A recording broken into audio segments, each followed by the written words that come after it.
Hello everybody, how are you all doing today? Because correct? In this one. Yeah, okay, this one.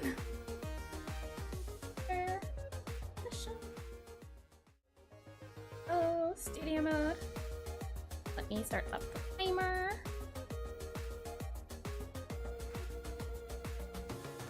Like this. Oh, I think this will work. Getting better, slowly but surely. Okay, yeah, that does work. 10 minutes, there we go. And since that's that, swap over the music. Then, we'll go ahead and do stuff. Oh, fancy. Close this tab. And last but not least, try a little something. Okay, that's cute. I mean, that's Twitch working. And if I do, where's it at? If I do one of these, oh, look at that! I got it working. It was a long process, very long process. I'm talking months, years, even aeons, but it worked, and I'm glad. Now that we have that working, oh, okay. Got it. That's fine. Kinks, but slowly but surely it's working out. Today's gonna be super fun. I'm really excited. I've been doing pixel art for a while now on this channel, and I've only done one thing on game dev. I've only touched on it. So this should be super fun. A new chapter, so to speak. I'm super excited. How have all of your weekends been, though? Well, week. How have all your weeks been? That's better. How have your weeks been? Mine has been very fun. I've been... Oh, some programs are opening up in the background. Hold on. There we go. Mine's been super fun. I have played a few games. I relaxed, I chillaxed, I got some videos up. I was productive. So I'm all happy and good to go, and I'm excited. I'm revving. Got like 4 hours. Get some stuff done. Thinking, brewing, brainstorming. Let me just... Hold on. Let me swap something over. Un momento. Calibration's a little off, so let me fix that. Okay, that should be better. And there we go. Much better, hopefully. Okay, now let's see. What did I do? What games did I play? Now, I'm a little biased, I'll admit. I like colorful games, if you can tell. Very aesthetically pleasing. So, I didn't like the look of Vampire Survivors, I think it's called. Vampire Survivors. I didn't like the look of it. But League of Legends recently came out with this new game mode, which was basically Vampire Survivors, but League of Legends style. So it was fun. So because it was fun, I decided, alright, fine. I guess I'll try the original. And wouldn't you know it, it was super fun, and I am excited to play more of it. It's not really a stream game, but it is a fun game to experience and explore, and it's low graphics, low visuals. But for what it is, it's simple, sweet, and to the point, and it is fun. I like it, and I'm glad I gave it a try. I'm glad I gave it a try. I've got my snacks here, I've got my water here, I'm all ready. We're having a discussion in Discord about foods, favorite foods, because I brought up my favorite food was, oh, well, not favorite. My disliked food. One of my disliked foods was, what was it? It was, I believe it was, I don't even remember. I have a lot of dislikes in food. One of them, though, that was brought up at least in Discord was onions. And yeah, no, onions, bad, very bad. So onions, there was ketchup, there was a lot of things. But it was just a discussion of food, and now I have a new list of food to try, to taste, to get excited about. This week, I also was able to edit and release my debut highlights. Yes, that's what it was. Debut highlights. Well, not recently, but when I was making and streaming and everything and that. Oh no! Hold on. I never swapped back. Oops. There we go. Hi, me. That's all right. It's fine. Now, where was I? When I was... I forgot. When I used to... Yes, streaming, YouTube, so and such. When I was just doing YouTube, making videos, editing was a headache to do. My type of videos that I like is fast-paced, a little bit here and there, but not too much. Like, not on a scale of 1 to 10, with 10 being kid hyperactive and 1 being nothing at all. I'm more of a 6, I'd say. I like a little bit of pizzazz, but when I started YouTube, I didn't realize that pizzazz meant work. So all of that work I put into making my game dev video, the 24 hours, almost one insane one.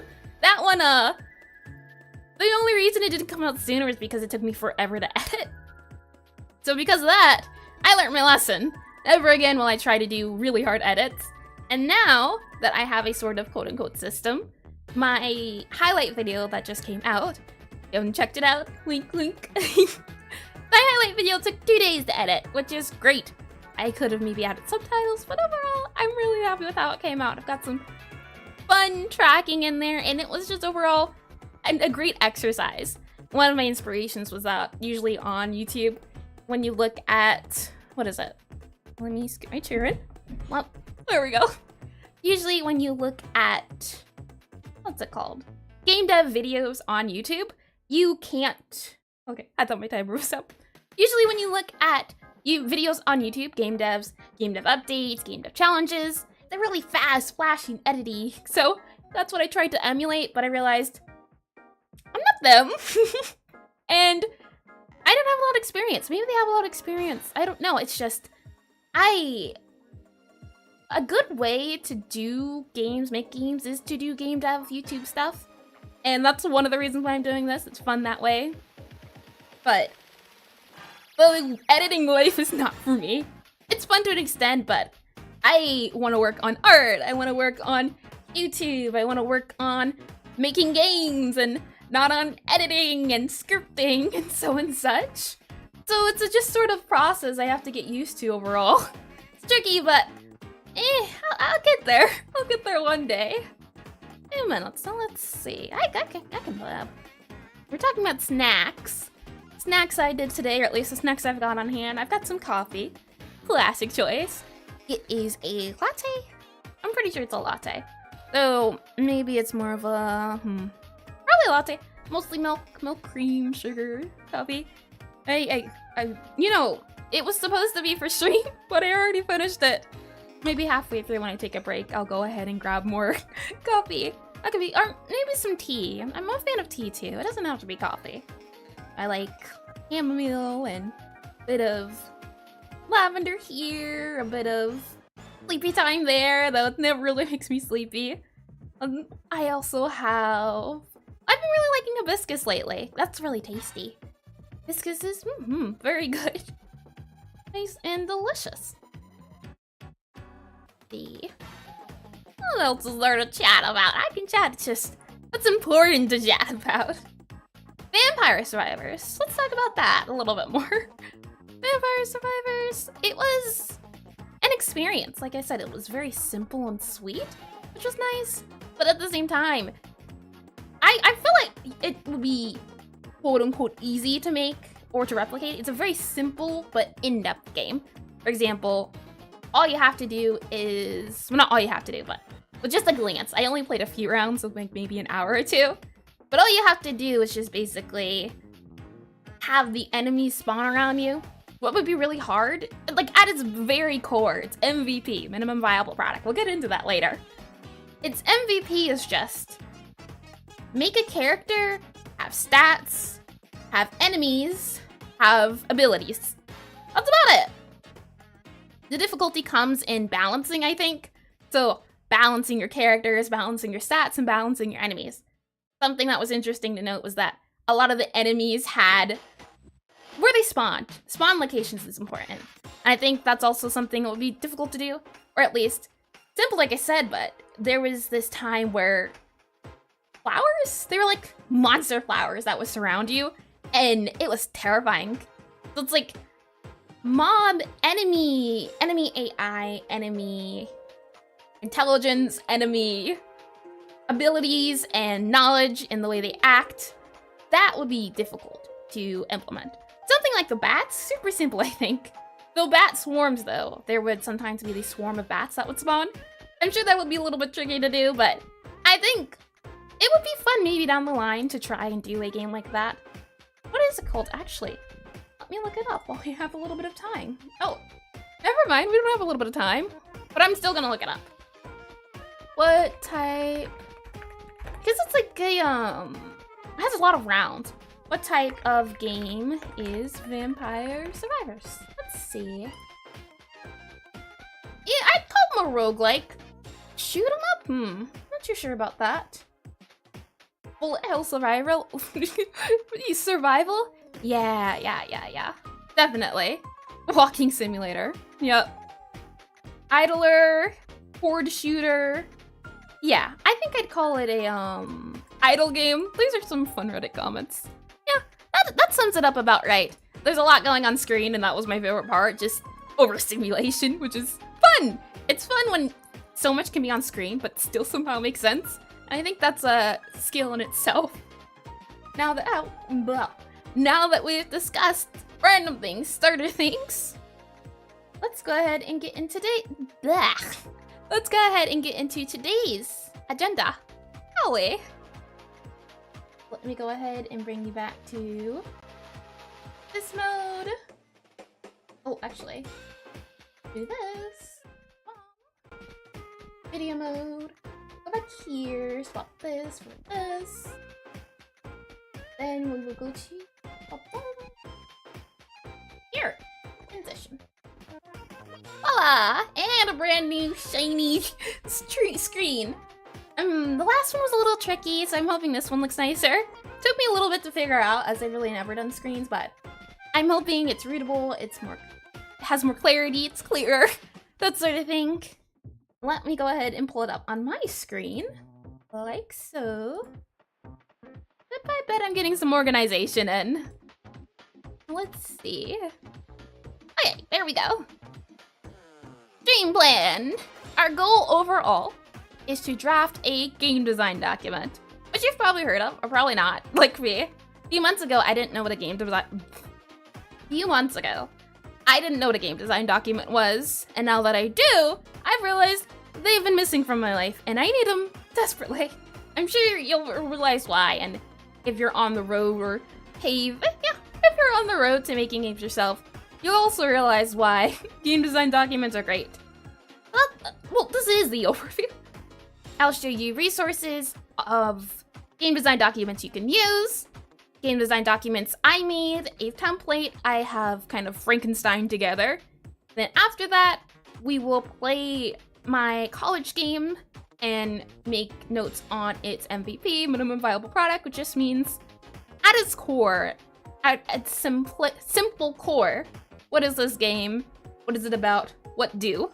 Basically. And then after that, we're gonna brainstorm new ideas and current ideas. The game, this cafe sim, and figure out, for this new game we're making, what do I want to bring over? What can I add? What can I take inspiration from? And after our brainstorming, we're also, for inspiration, gonna play similar games. Excuse me. When I was making the game, I had games in mind I wanted to make and wanted to do.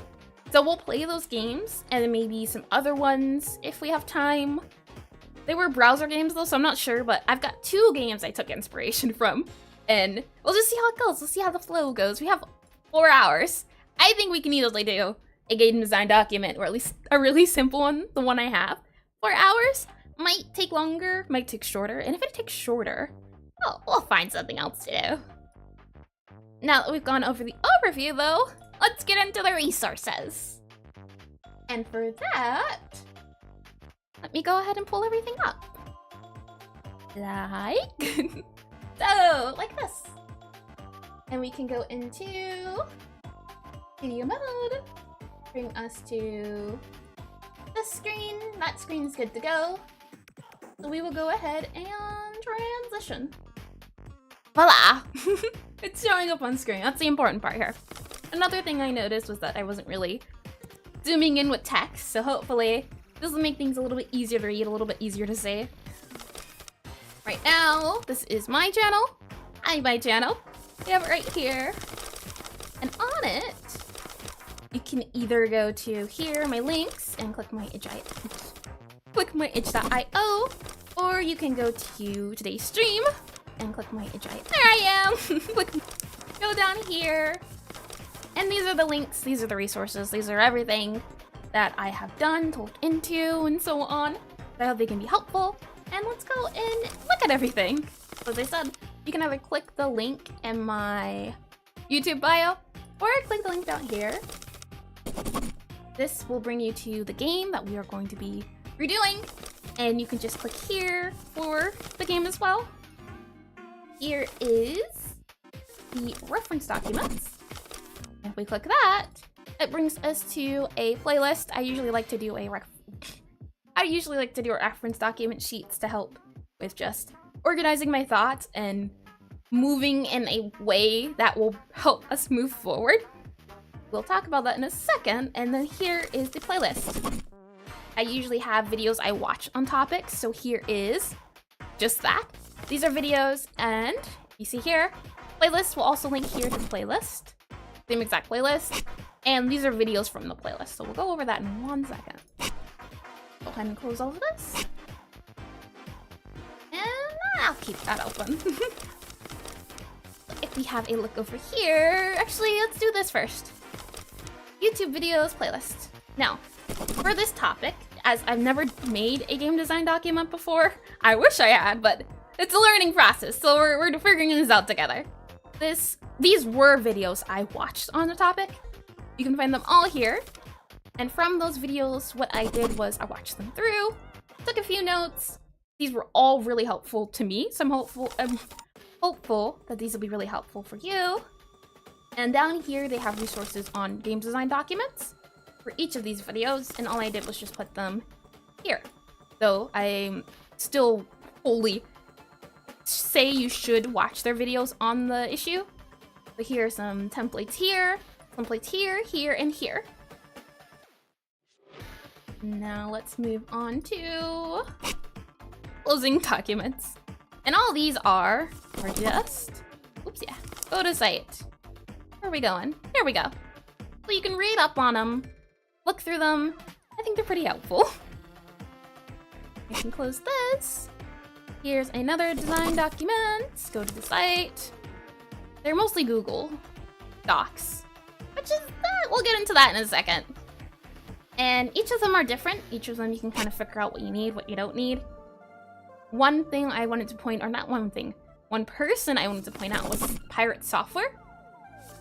They are amazing.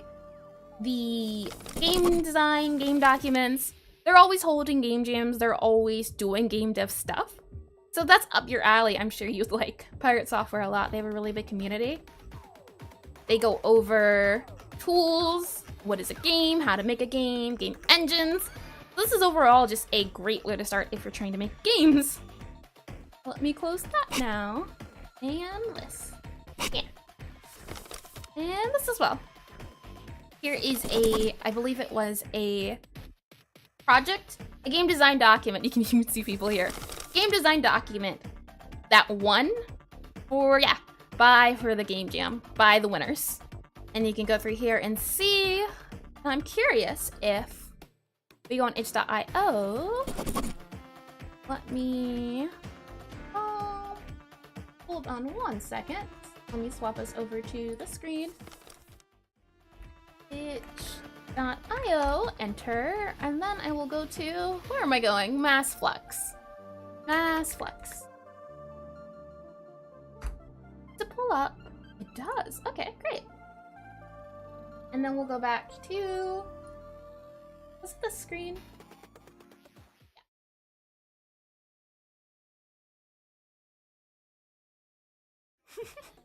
The screen of the screen. So here is the game design document. We have examples of mechanics. We'll go into that later. Mechanics, art, design, audio. all of those things, and here's the final project you can play. For free, I believe. Yep, for free. You can play it for free. If you're curious and seeing first what happens, the breakdown, and the final project, it is here, it is lovely, and it is wonderful. And you have even art designs. All that nice stuff. Isn't that great? Yeah, made for the 2020 Game Jam. More information, controls, tile-based. It's all great. We'll go ahead and close those two. No, we talked about it before in my... Where did we talk about it? On my debut. On my debut, we talked about what is a game design document. And all of that. And all it can be summed up into is the... If you had to describe your game on a piece of paper, how would you describe it? If you had a recipe book or a cookbook, how would the recipe look like for your game? What is the type of cuisine, for example, Japanese or Mexican or French, for example, that might be your genre. For something such as your UI, how does it look? How does it play? Might be the flavor of your dish, for example. The game design document serves as a way to construct your game or your dish without going all over the place or allow you to note things down. For example, if you didn't have a recipe book and you were trying to make a very complicated dish, like say, what's a complicated dish? Maybe tiramisu. I think that's a complicated dessert. I may be wrong, or maybe beef Wellington, maybe something like that. Never made it before, but you want to make something like it. Don't know where to start. You have no recipe, but you're like, well, it has beef in it. Hold on, I will actually go back here for a second so I can go ahead and show you. Wellington. And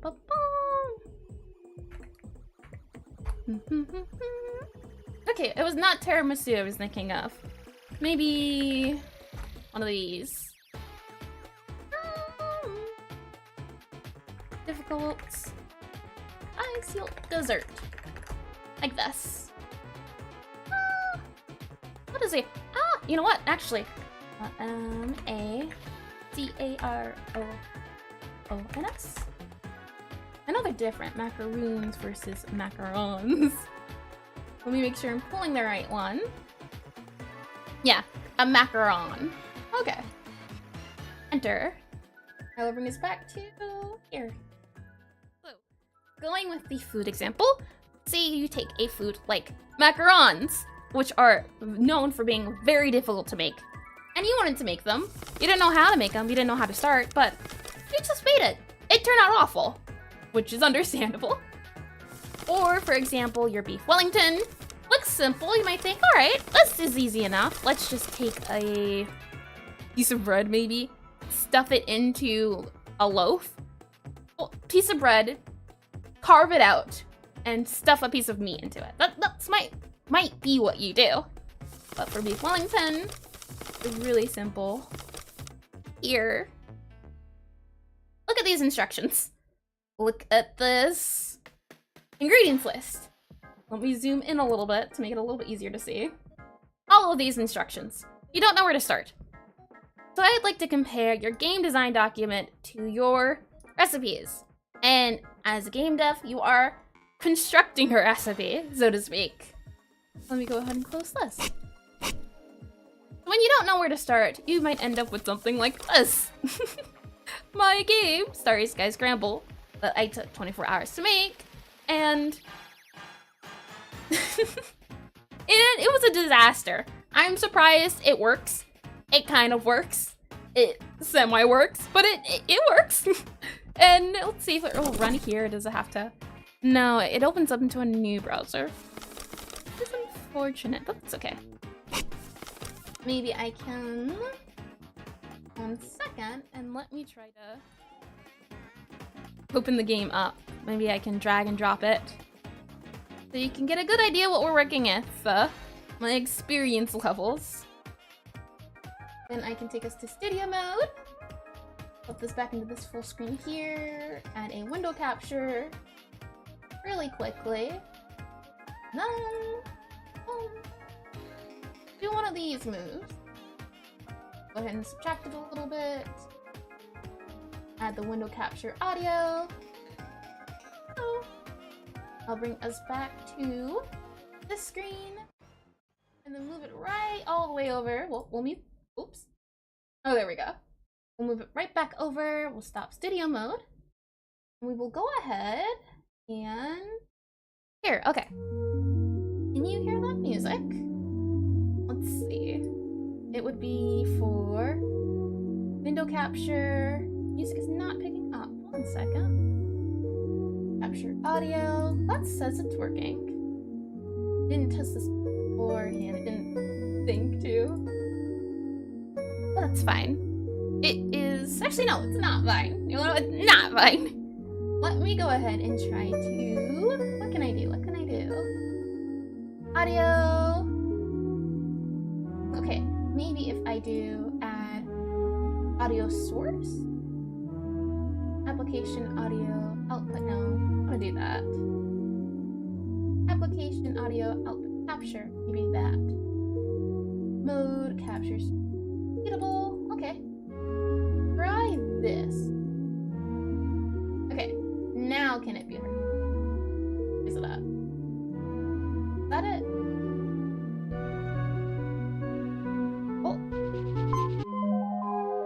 Okay, I think that's it then. Perfect. This game, my interesting game. Let me turn down the audio a little bit.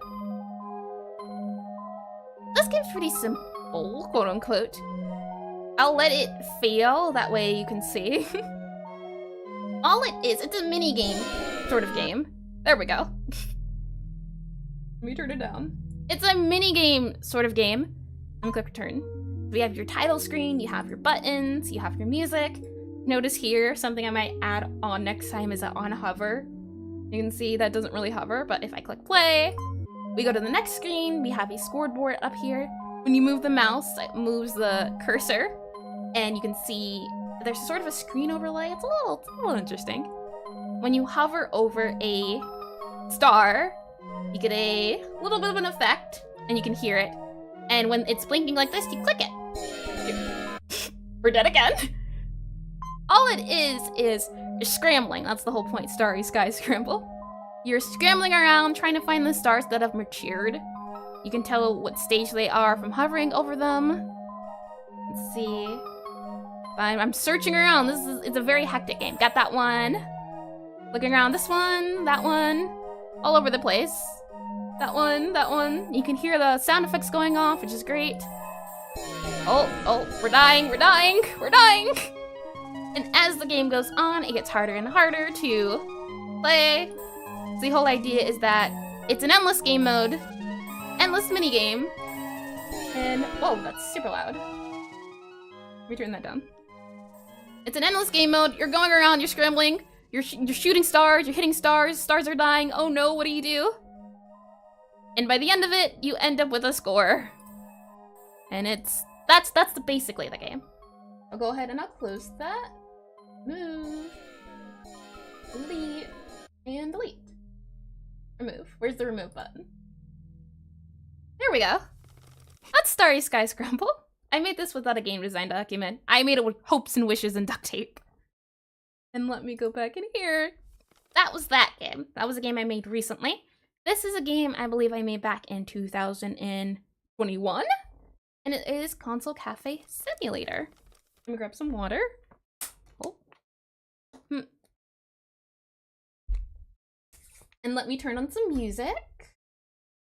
Where is my music at? Let's do... This one? That one's nice. It sounds like Barbie Girl. All you have to do to get Console, it's the name I came up with quickly. It wasn't even called that until a few days ago. Very simple. It's free. All you have to do is no thanks. And there's an easy version and there's the default version. I was told when making this game by a few beta testers of the game, it was too difficult. Even the professor told me it was really difficult. So recently, well, not even recently, I made an easy mode just so that we could play the game slower and dissect it slower. But this is, if you want to play the true experience, the raw, real gamer experience, that's there. This was a project I had to do. It was a very simple, quote-unquote, final project, but I used to be an overachiever. I hope I'm not anymore. I've tried. It's a crippling it's a crippling condition. We have screenshots, and I think we'll have to use these since it's easier to see, truth be told. What was I gonna say? This was the closest I got to making a game design document because there was an outline you had to fill in to make the game, to turn it in, and such.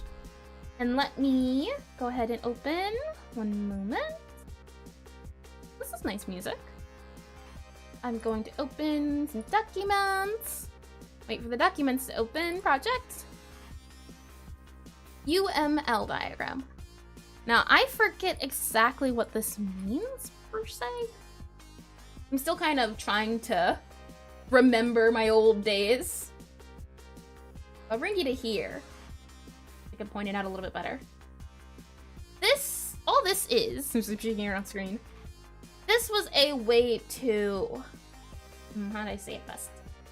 This was a way to proof of concept, show designs, show, let me see if I can, maybe what I can do is delete it, remove that. I'll bring you back to the screen, go into studio mode, open this up, then we will make it like this, and then hopefully what I can do is do full screen too, add window capture, photos. Does that work? I don't think it works.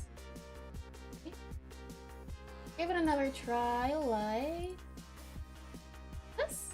Okay, maybe like this. Okay, that might work. Does this work?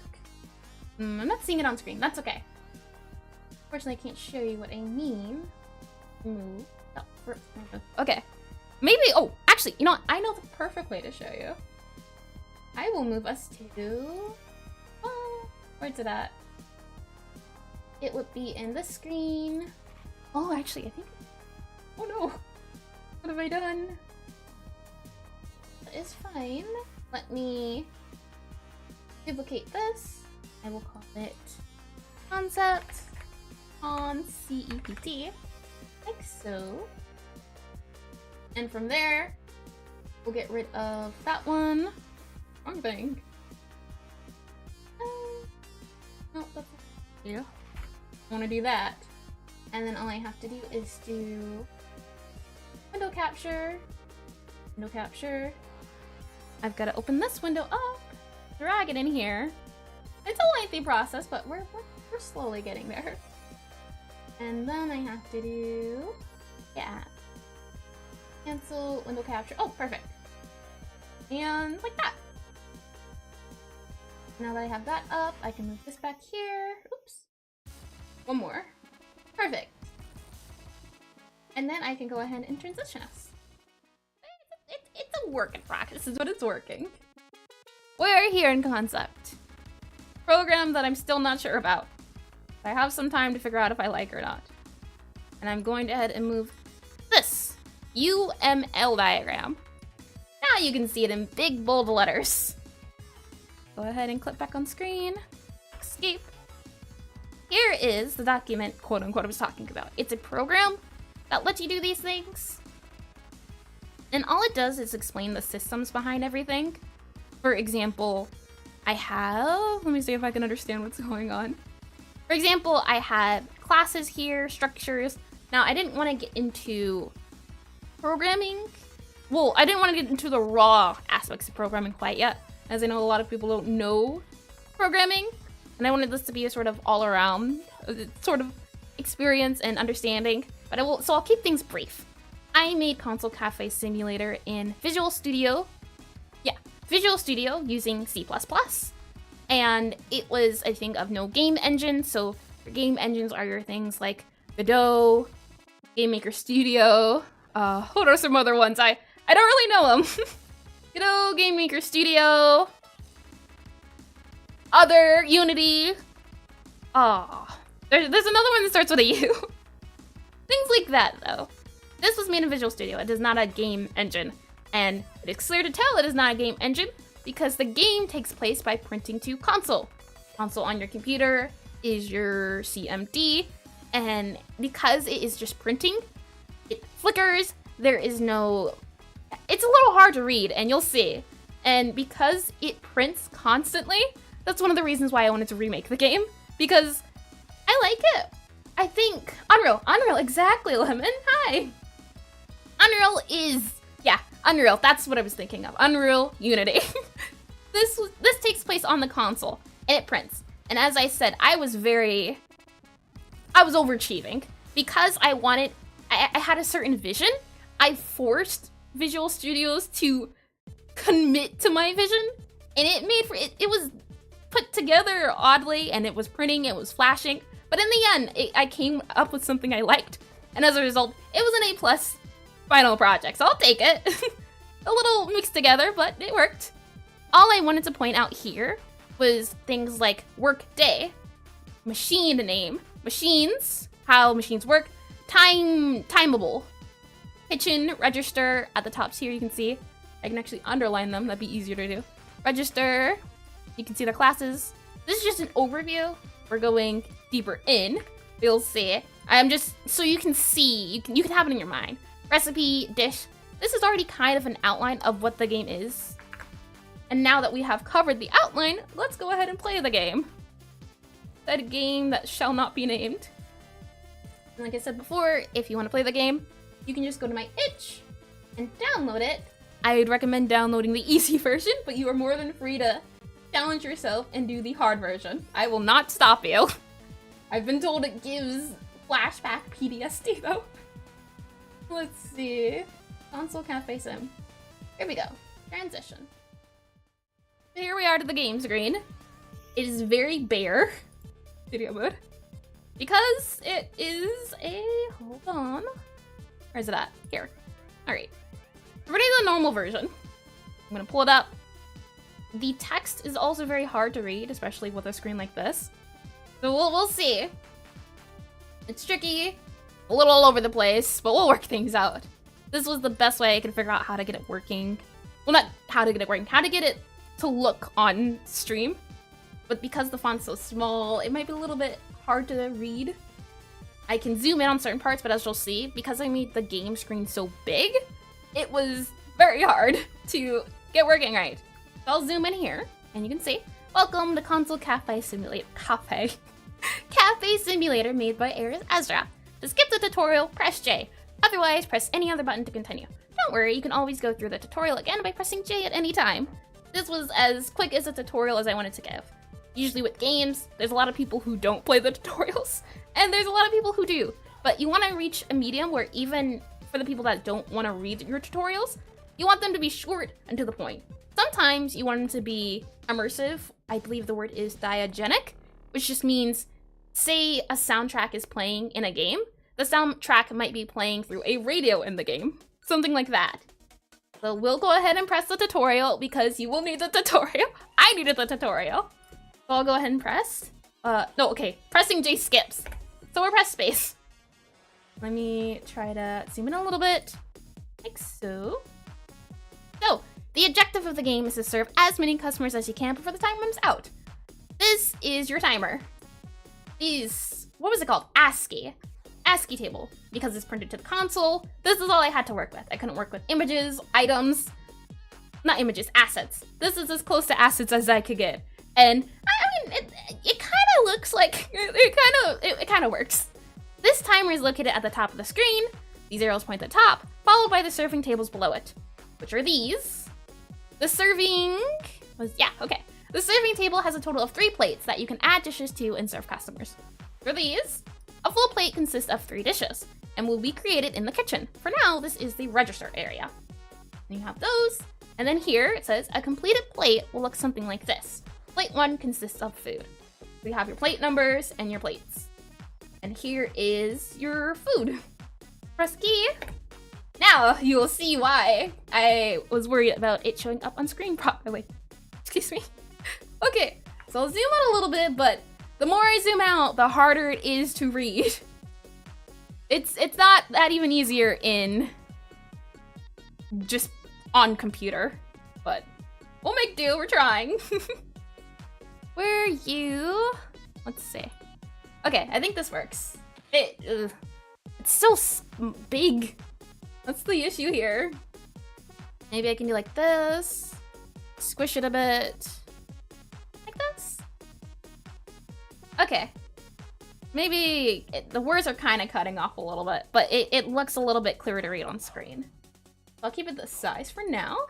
Now let's see. A customer will have a bar above them that represents their patience meter. Once empty, they'll leave the cafe, causing your online reviews to take a hit. A customer can also become angry if they are served the wrong plate, so beware and pay close attention. So you have to keep track, you have a timer at the top representing your day, and you have a timer above the customer representing their patience meter. And this is their order. And the customer is a little cute bunny. Those funny symbols represent various dishes that can be created. The recipe book will always be displayed at the top of the screen no matter where you are. And here is your recipe book. The recipe book's just your inputs, so to speak, where you have your food inputs. Well, not food inputs. These are just names I came up with. You could always change them. And here are their symbols. So for example, up carrot JU stands for carrot smoothie, bacon, and a muffin. That would be this rabbit's order. After our recipe, let's see. Dishes are created via the recipes and use of machinery that you'll find in the back. These two have timers, so plan accordingly on what dishes you want to prepare and when. In the back, you'll see, in the kitchen, we'll just call it, there is a menu, a front screen and a back screen. Your front screen is where you serve customers, and your back screen is your kitchen screen. And in your kitchen screen, you have different machinery, like here is a mixer, and at the top is a bar or meter timer for when the food is being prepared. Grab some water. For example, this is a mixer. You'll find other machines once you swap over to the kitchen by pressing Q. At the bottom of the screen in the kitchen is a mixing bowl that will look a little something like this. You can add onto this bowl, and once filled with 3 ingredients, a dish will try to be created. This will fail if the recipe is incorrect, / the required machine is currently in use. Completed dishes will appear in the Save Dish section, and from there, you can add it onto a plate. Note, you can delete plates by pressing a different key. And that's something to remember. I think a lot of game devs forget to add a trash system. Water. I know I was playing this game recently. It was still in early access, but it was in early access, yet there was no trash can. So it made it really hard to keep the systems organized. And I almost forgot a trash can. So it's something to keep in mind. If you're making things, make sure you have a trash can. If any sort of inventory system, trash can, very important. Let's see. Press any key to continue. This is it for the tutorial. That's all there is. We're on our own now. Good luck, and remember to press J if you need to review the instructions again. Press any key to continue. Okay. Now, the idea behind this game, console cafe simulator. Console, because it's on the console. Cafe, because it's a cafe, and simulator, because you're simulating a cafe.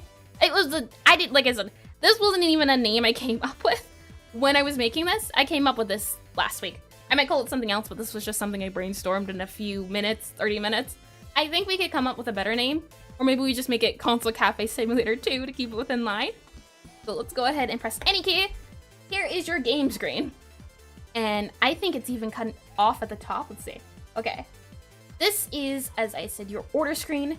I can click here. Oop. Let me go back up here. That was one thing with consoles. It is not the prettiest thing. You can see it's flickering. That is the game constantly, every second or game second or frame, printing and updating the screen. And if I press Q, this is where I was worried about the game system not showing up. Because this is a very long screen. Super long, super printy, super flickery, super glitchy. But everything's working. It looks off, but it's not. This is exactly how it's supposed to work. Here's the screen. It's super tiny, unfortunately. But this allows us to be able to go back and forth with Q. So we can see the top of the screen is the day. It stays the same. You have your menus, your controls that changed, which was hoping by keeping the controls in the recipe book up there, you could see what you're working with. You have your served customers, your angry customers, and your orders. And so far, we're losing. I've been talking for this short amount of time and we're already losing. Here is your kitchen. This was the other screen I was talking about. In the kitchen, you have 3 machines, you have dishes at the top, and you can make your recipes. And most likely, this is just not gonna work out. Actually, we'll see if we can make this order quickly. So to do that, it's up carrot JJ, which is carrot smoothie bacon. We go back, oops. There we go. We go back to our other screen, which is our kitchen. And for up carrot is hashtag. So what you have to do is do E, hashtag E, and you can see too, because I'm inputting something, screen stops flickering because it can't print when I'm adding an input. So it's E, hashtag E, hashtag E, hashtag. Once I do that, the mixer bar starts going. Let's do E, hashtag, E, hashtag, E, hashtag. That takes care of our other thing. Now bacon is equal squiggly or tilde. Equals tilde. So it's equal E tilde. And now we have our pan. We'll swap back over. We might not make it in time. That person might just have to wait. And yeah, no, our pan up here, you can see the timer's going down. And yep, they're gone. This person's almost also gone, which means, oop, game's over. I lost. Which is why I created an easy version, to make it easier to explain and make it easier to play. If you don't know what you're doing in that game, at least in the regular version, you would easily just die. And that's like with my Starry Sky simulator game. Did I make 2 sim games? Hold on. Scramble, okay. I am a fan of simulator games. So with that cafe simulator normal mode explained, let's do easy. Just to actually play the game. Here we go, up on screen. Let me make it bigger. Oh, hold on. Oh, there we go. Now you know how to play. Let's try to actually play the game. Let's get a feel for how everything works. And we'll expand it a little bit more. And really what we need to figure out is how to make the screen big. Whoops, J. Oh, I didn't press J in time. Okay, this is the dish served. You can zoom in a little bit, like this. Okay, I think this is a little bit bigger from last time. Let me slide it over a little bit. Nope, it's as big as we're gonna get. So you can notice in this easy version, all I did was just make the timers longer. So now let's try serving a customer. Up carrot UU, which just means carrot smoothie, muffin. Okay, easy enough. Carrot smoothie is, where's it at? Up carrot. Hashtag. So E, hashtag E, hashtag E, hashtag. All right. And then we have to do UU, which means muffin, toaster oven. So E, muffin, instead of parentheses, left parentheses, and E3, like that. And I believe we need 2 muffins? Yeah, we need 2 muffins. So we have to wait for this to clear. And you can see our served dishes at the bottom. So E, left bracket, E, and E3. And we'll do another muffin. While that's working, we can go back to this screen, maybe work in our Y, which is a machine mixer, which is just star I. Let's go to E, star E, I. That can work. Now, to make a dish, add to save place to dish, which is our F. You click F, then you click your save dish, so down here, click 1, and then your plates, which are up here. So you click 1, 1. So what I like to do is do F1, 1, F1, 1. So we now have up carrot UU. We bring it back over to this screen. And now we can serve a customer, which is just E. You can see there's a lot of buttons here. And when we're remaking this game, I want less buttons, or maybe you can use your mouse or something, because this is a lot of typing. So I think it would be fun to make a typing game. That's what this is at its core, a typing serving game. So let's see, select a plate, 1. Select a customer, 1. Great job, you served a customer. Enter. Next customer, YJJ. Okay, we have our Y. J is equal squiggly. Do it right. There we go, pan. It's JJ. Okay. Now we have to wait on that. Can we do B? B is croissant, toaster oven. So we can do B. We have to do C. Is that minus and then right carrot. Okay, we're working fine. Now we need another J, which is the bacon. So we do equal, tilde. Okay, we're working. Let's see. If we go back here, we also need a up carrot, which is our carrot smoothie, which is the blender. So we can just do that good old hashtag. Okay, so now we have our JJ. Now let's go ahead and add our save dish to a plate. Oh, I forgot. An invalid input. You can press escape. It's good to remember your clause cases. So I can go back here and just see YJJ. Okay, now let's do it. Y is 1, 1. Oops, F. YJJ, so then I do 1, 1.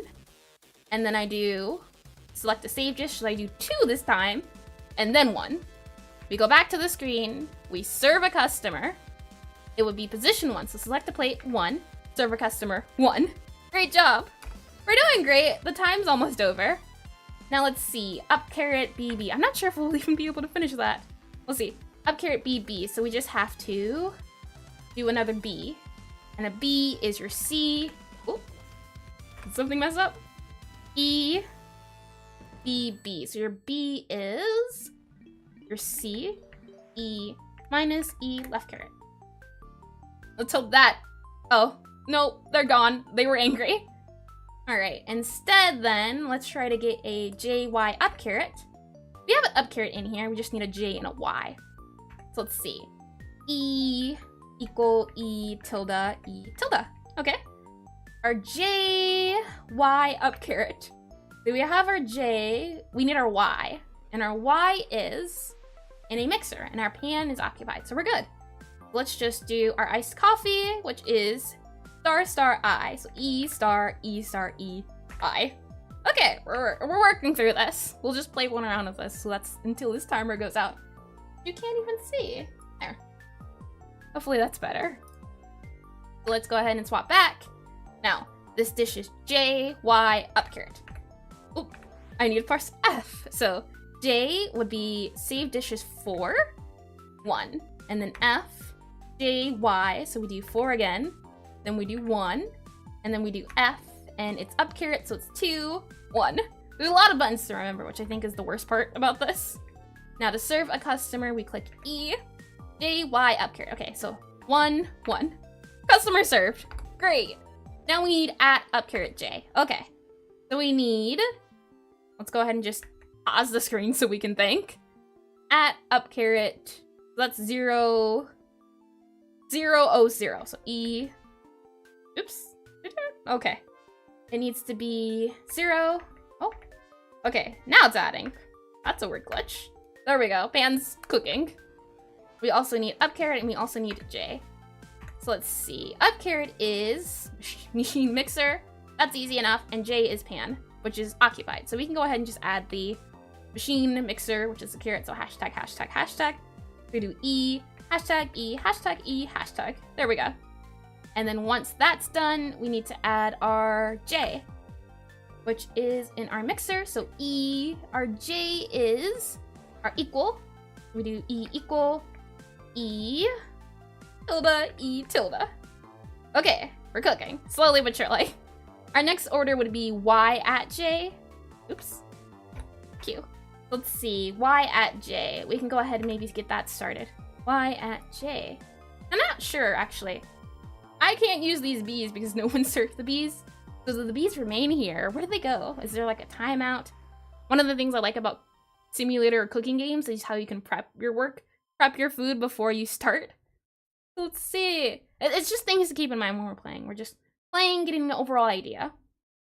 So let's see. Go back to Q. We need a Y, an at, and a J, but our food's done cooking. So let's go ahead and select save dish. Let's go to our at up caret J. That is what we're serving.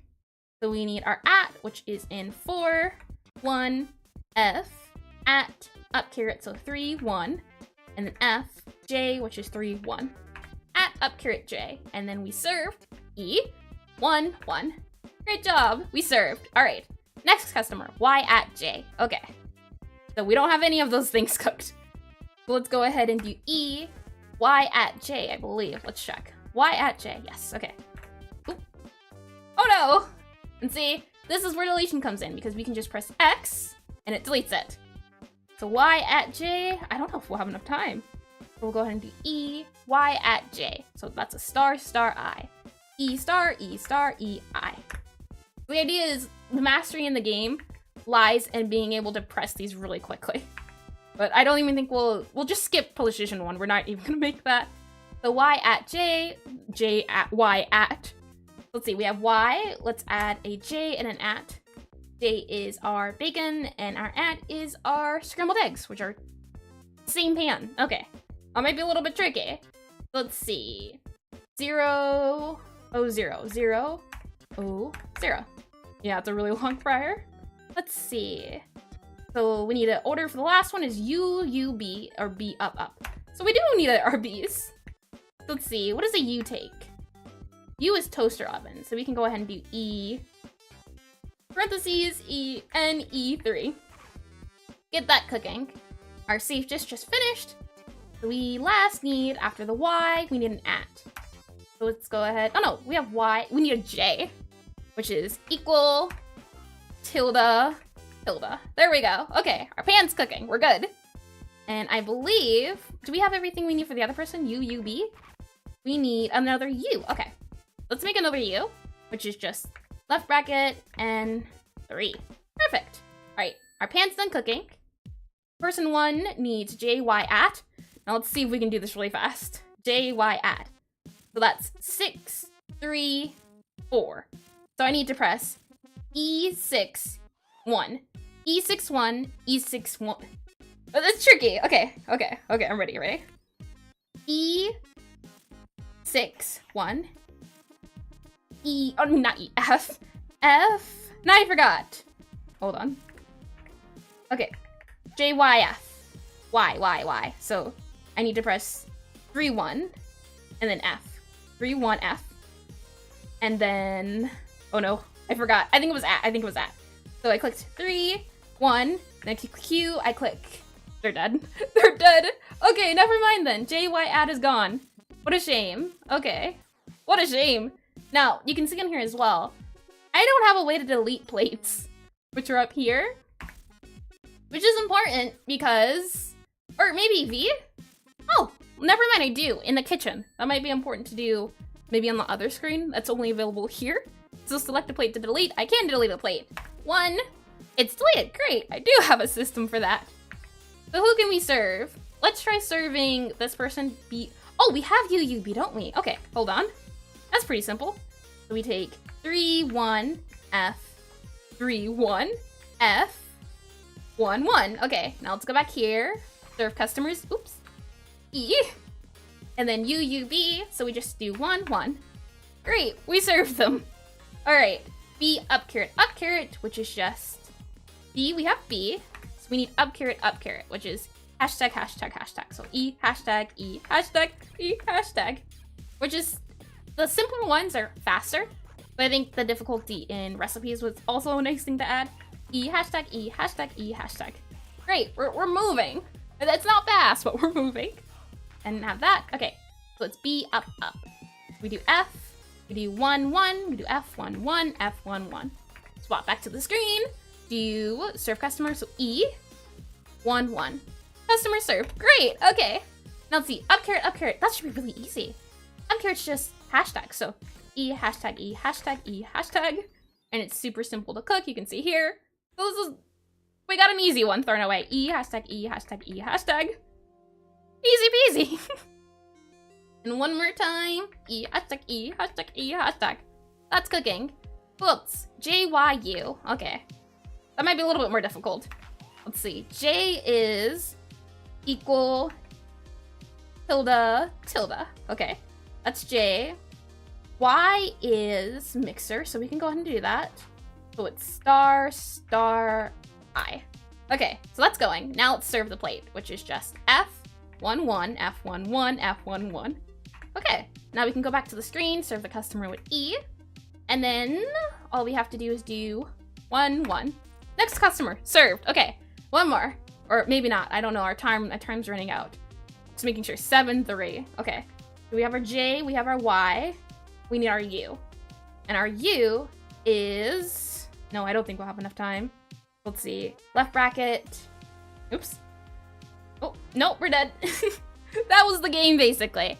And I believe the time was, let me just go on my YouTube to check the time. Let's see. I can go back to my history and check. That's the easiest way to do so. This is why streaming's great. I don't have to worry about recording. So let's see, my channel. And let me just check our score.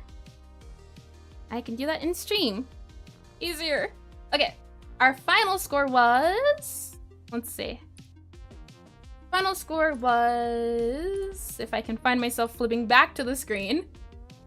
Nope, maybe not. Hold on. Back to the screen. Flipping back to the screen. Hold on. Okay, here we go. I believe the score was 6 customers served with 3 out of 5 angry customers on easy mode. Let's see if we can beat that. That's the overall game, though. I think we've got a good idea, or good grasp of what we're working with now. So let's move back over to concept. And then we'll pop concept up here, like so. Okay, so, is it so again? As we stated, or as I stated, now that you've had a little review of what this, what do they call it? Let me say, UML. UML stands for UML diagram. I like to just think of it as the outline of your product. Yeah, UML is a way to visualize systems in a software using a unified modeling language. All that just means is, these are the systems at work. So for example, when we were making our recipes, this here dealt with making the recipes, and it says struct. I forget what struct is. I haven't done C++ in a long time, but the good news is, it doesn't matter for what we're working with. And in the recipes, a recipe requires a machine and a recipe, and the method creates the recipe is what I'm guessing. Here for the register, I believe these are the 2 screens we're flipping back and forth between. So we had a, let's even call it, well, we could call it a screen or maybe a scene. Let me go ahead and turn on my drawing tablet to make things a little bit easier on us. And I will go ahead and write here. Make it a little bit tiny. We also get another red here. Like, drag and drop. And make it smaller. Like so. Like that. That's good, yeah. That's sort of good. So, these are our screens. SCREENS. Like that. While we're at it, let's add a little bit of music overload for a second. Let's change it up a little bit. Okay, so our screens are maybe, it's better to consider it scenes. C-E-N-E-S. And that's what these 2 are, our kitchen and our register. And in our kitchen and our register, we have ways to create customers, delete customers, end the timer, make orders, print, register, restock, and select and save. In our methods, we have add, like these are things you can do, basically. That's what it is. Your functions, that's what the methods are here. And your fields, I don't remember what fields are. I believe these are just your variables. I'm pretty sure that's what fields mean. Your methods, things you can do in the kitchen, add dish to plate, attempt machine start, check machine timers, clear plate, do command kitchen, all those things. Here, I had to make a clock for the game. So that's all this is. This is just your clock. Keep in mind your system, your timers, your clock, add timer, clock, delete timer, tick. I had the timer ticking. Now, a timeable, I believe, is what I made the machines and also the customers. So all it has, and the day timer. I think that's what I called it. A timeable. Yeah, a timeable. What can be added to a timer? Let's see. Yeah, okay. So a timeable consisted of a customer was a timeable and a machine was a timeable because they have a machine, a timer at the top of their head. Here we have the images, which isn't an image. This is the ASCII image. So I just have a print or a array, a list of instructions to follow so that the screen knows what to print. For example, for the mixer, there was a certain, I can't even do a mixer right. Yeah, that's a mixer. You have your mixer. You have your location, let's say, which is, so your register and your kitchen, I call them locations. Locations both have clocks, controls, serving plates, and these are the functions they can do. Now your dishes, very simple. These were just a list of things you could have. If I wanted to add more dishes, this is where I would do it. These are all the dishes we could make.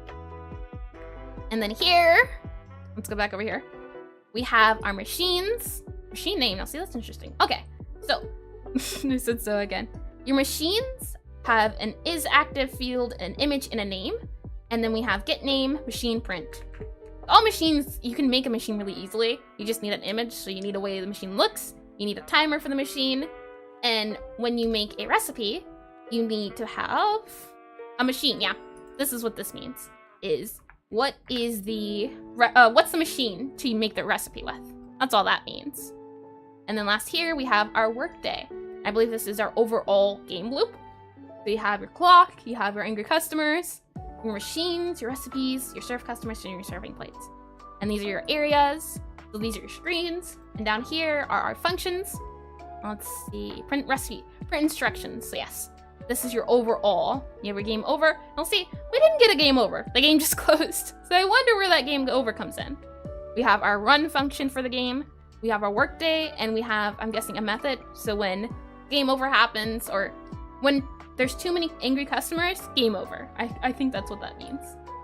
That's all of that. A great starting point. Now that we have those ideas in mind, let's head back over to our Google Docs. Now we'll go ahead and, where is it at? Studio mode. And I can go ahead and go to this screen. Not that screen, this screen. Yep. Okay. Oh, wrong screen. But up here, I'm pressing the wrong buttons. It is this screen. And not a studio mode. Perfect. Okay. So we're back in our studio mode. Now that we've gone over the feel of the game, what the game is, changed a lot, something went wrong. A little weird. That's fine. Reload. Nothing's changed. What are you on about, Google? Now let's just go and we can go to my game design document. So all I did was I took the bare bones of the other game design documents that I have in here. And I noted down what I liked, what I didn't like, what I wanted to add, what I didn't want to add. All of these. You go here. There is different realm, different categories you can, different categories you can print out. So I took all of that and I just made something really simple and short. We have the title, the hook, the loop, summary, pitch, inspiration, software, genre, audience, MVP. The goal of this stream is to fill out all of this, which shouldn't be too hard, I'm hoping. So to make a game and make something that we can outline, so the next stream, or next game dev stream, we can work on it. We can figure out our ideas, and then we can start programming.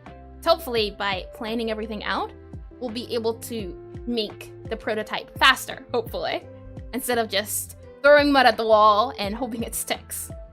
And then this other game design ideas just links back to this, so kind of link back and forth. Oh, for a second I thought, yeah, okay. In my game design documents now, I'm still experimenting.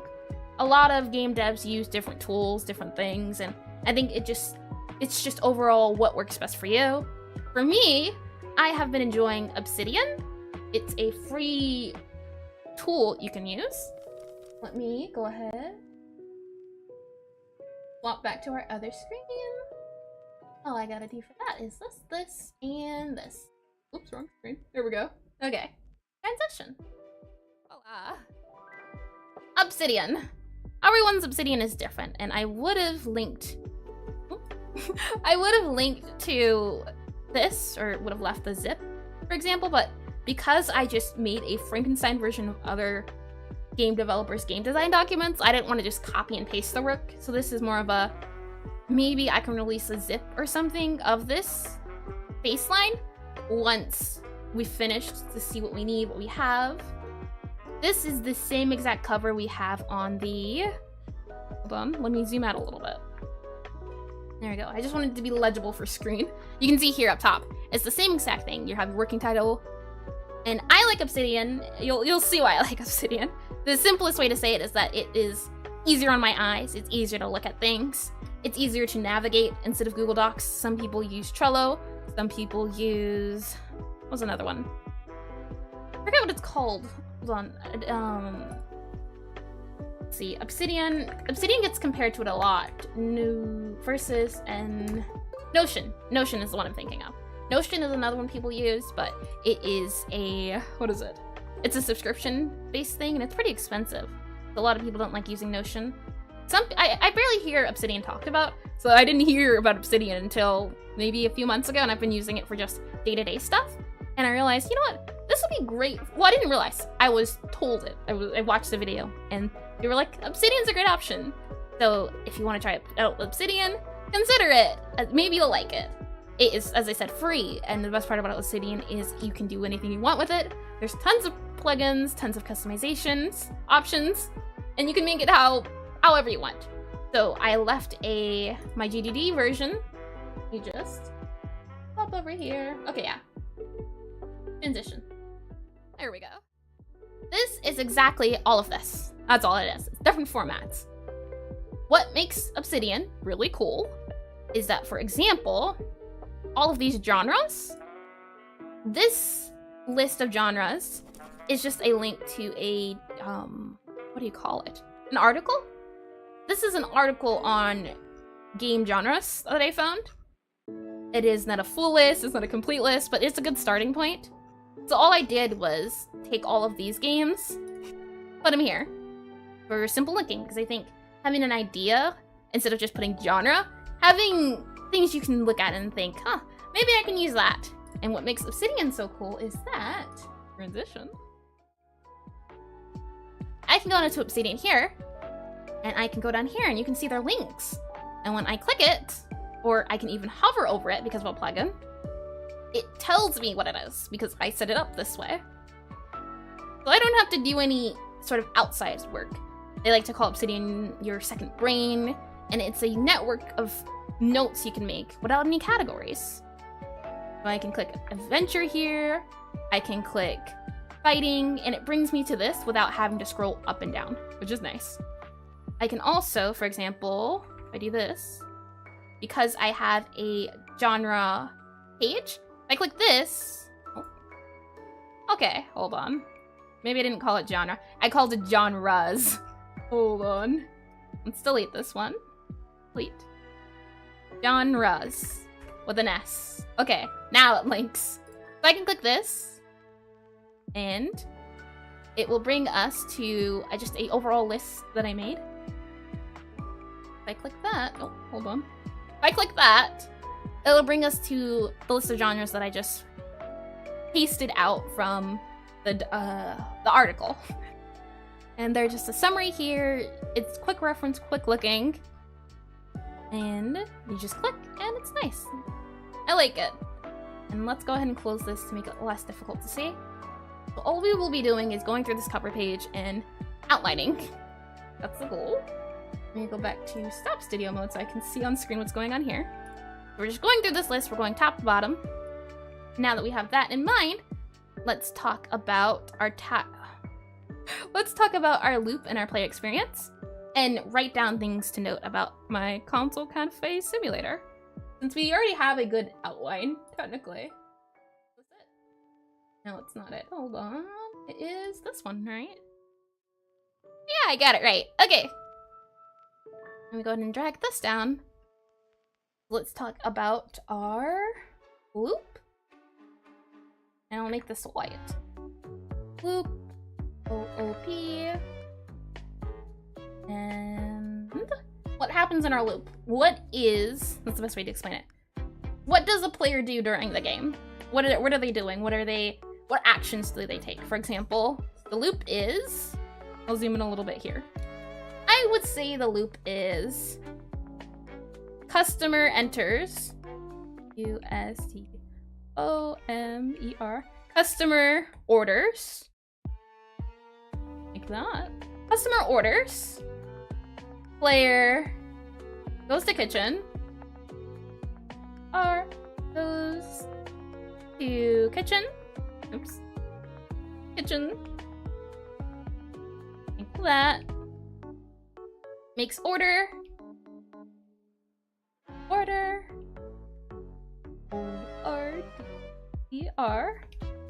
then player goes back to player, payer, player, return, or just goes to, here, we can do this, like so we don't have to copy and paste. Player goes to, and what do we call it? The register. We called it the register, so REGISTER.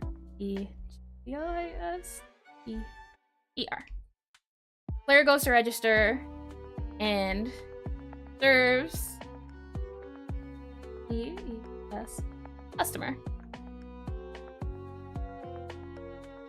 That is basically the game loop. What happens in a single gameplay or gameplay. How's the game? Customer orders, player goes to kitchen, makes order. Well, actually, let's just erase this and do this. There we go. Okay. Player goes to kitchen, makes order. Then player goes to register and serves customer. Again, customer orders, player makes the order, player serves. That's as simple as it gets. Step 1, step 2, step 3. Now that we have our loop, and let's actually go back to our... Is it this screen? This screen, okay.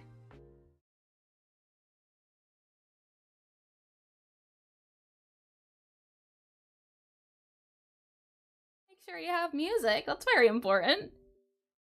That is our loop. Let's go ahead and write that down. I also gave examples here, like with Hades, where you go through the underworld, you get boons, upgrade from gods and shops, die, get a permanent upgrade, and you grow relationships in the lobby. That's the loop. So for our loop here, I'll just go ahead and write what we have in concept. And we drag that over so I can see. Oop. And zoom that out a little bit more. Right. Our loop is...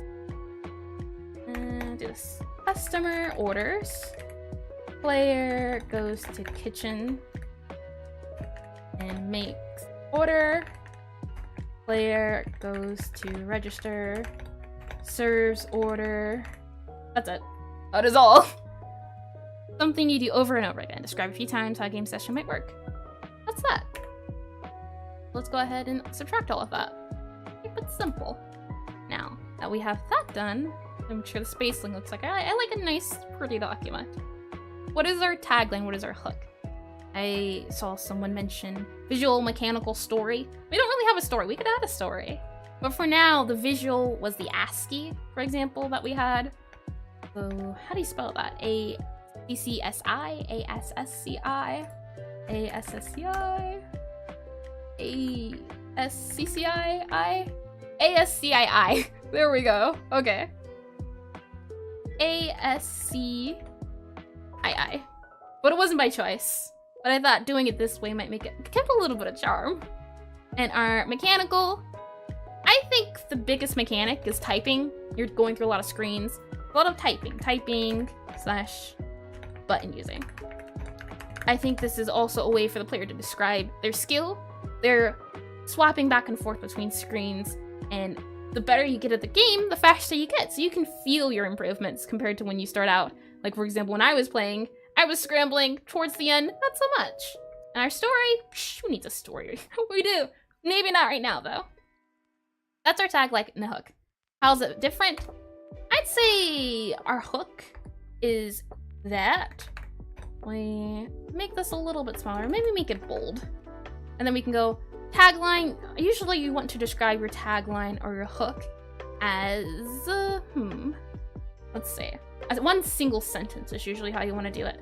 So we can say a cafe game where you serve, T-H-E-R-E, you serve customers by typing. Something like that for now. Oh, this cafe spelled wrong. Oh, okay, gotta have the fancy cafe. Cafe simulator, a cafe game where you serve customers by typing. Okay, working title. For right now, it is console cafe simulator, but we can change that. I'll just make it bold. Console cafe simulator. For now, and then we can make that the right cafe. So let's working title, tag, hook. Summary and pitch. The game in a tweet. 1 or 2 sentences at most to say what the game is and why it's fun. That's exactly our tagline, our hook.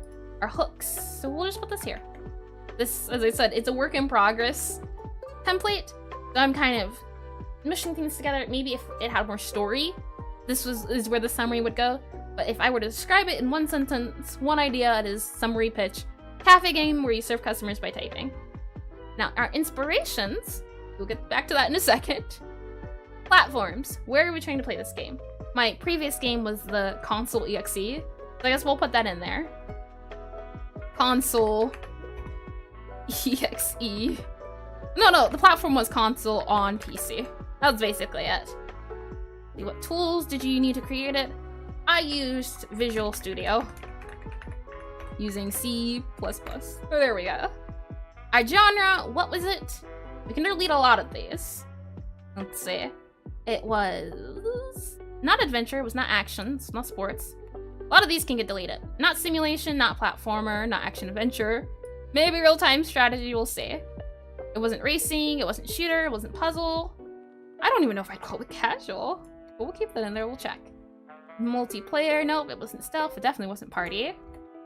Let's see. It wasn't tactical, it wasn't survival. I mean, I felt like I was on the run. But we can get rid of those. It definitely wasn't an RPG. We have 4 we can look at instead of all that entire list. So let's see. Let's go in here. And what I can do is I can put this here. Maybe it makes it a little bit easier to read. Can't tell.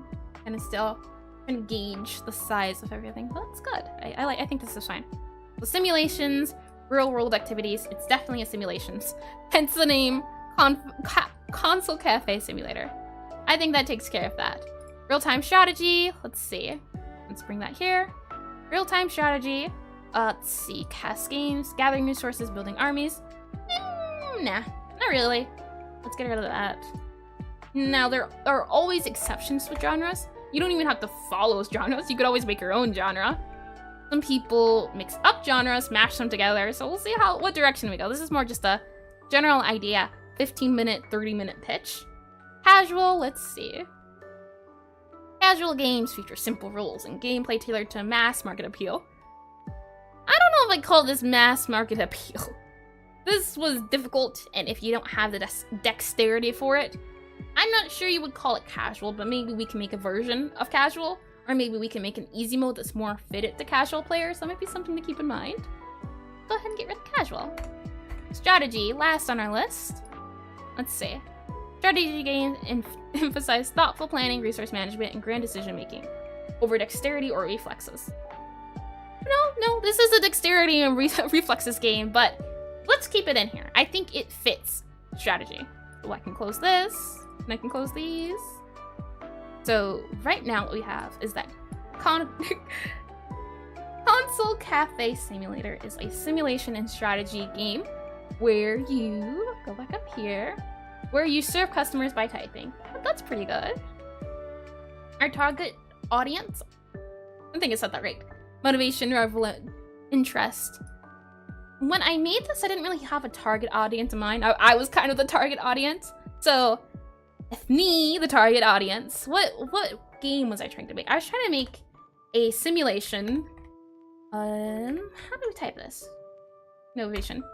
Simulator / cafe lover and typing enthusiast. My WPM, I think that's how you say it, or typing per minute. It's not that fast. It used to be faster, but nowadays I'm retired. Or MVP, minimum viable product. All the bells and whistles were shipped away from the game. What would it look like? What are the prototypes? That's pretty simple to answer. You need a, so here, you need a, what is it? Cafe, how do we say, register. Register and kitchen scene. You need a machine. You need recipes for the machine. That's not spelled right. Recipes?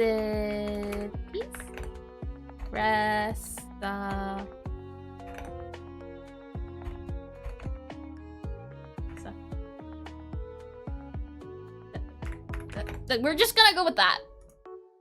R-E-C-I-P-E-S. Okay. R-E-C-I-P-P-E-S. Recipes. I know how to spell. Oh, or I may forget. Let's just cafe. You need your register, you need machines, you need recipes, and you need your customers. I think that sums up everything that's in the game. You need the register to go back and forth, the kitchen scene, you need machines in your kitchen, and you need, hold on, let's do this. Register as your customers, and your kitchen.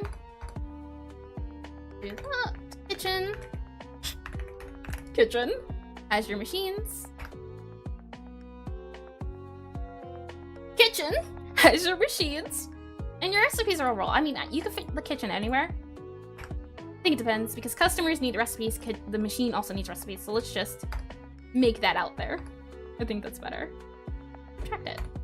So that's the MVP, the minimum viable product that we would need to make this game. I think that fits well. Now, summary and pitch, working title. Okay, we're almost done.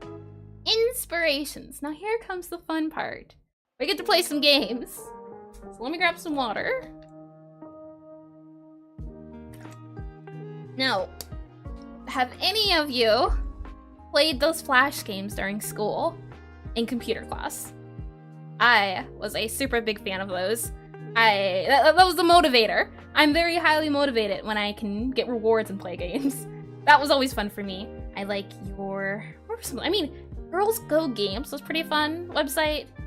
Initially, I had fun with Free Realms, so it's not a website-based game, but just your overall games you could play online as a kid were really fun. And for this, I forget what it was called. The thing was, these games always change, and especially because Flash shut down recently. Not recently, Flash shut down a long time ago, but thankfully, Flash is back up and running. So that's great news for us. As I'm talking, I'm gonna pull stuff up, so hopefully I can do two things at once. We'll see. Flash for me was always fun though. Flash games. I think Flash games dawned the birth of time for a lot of games.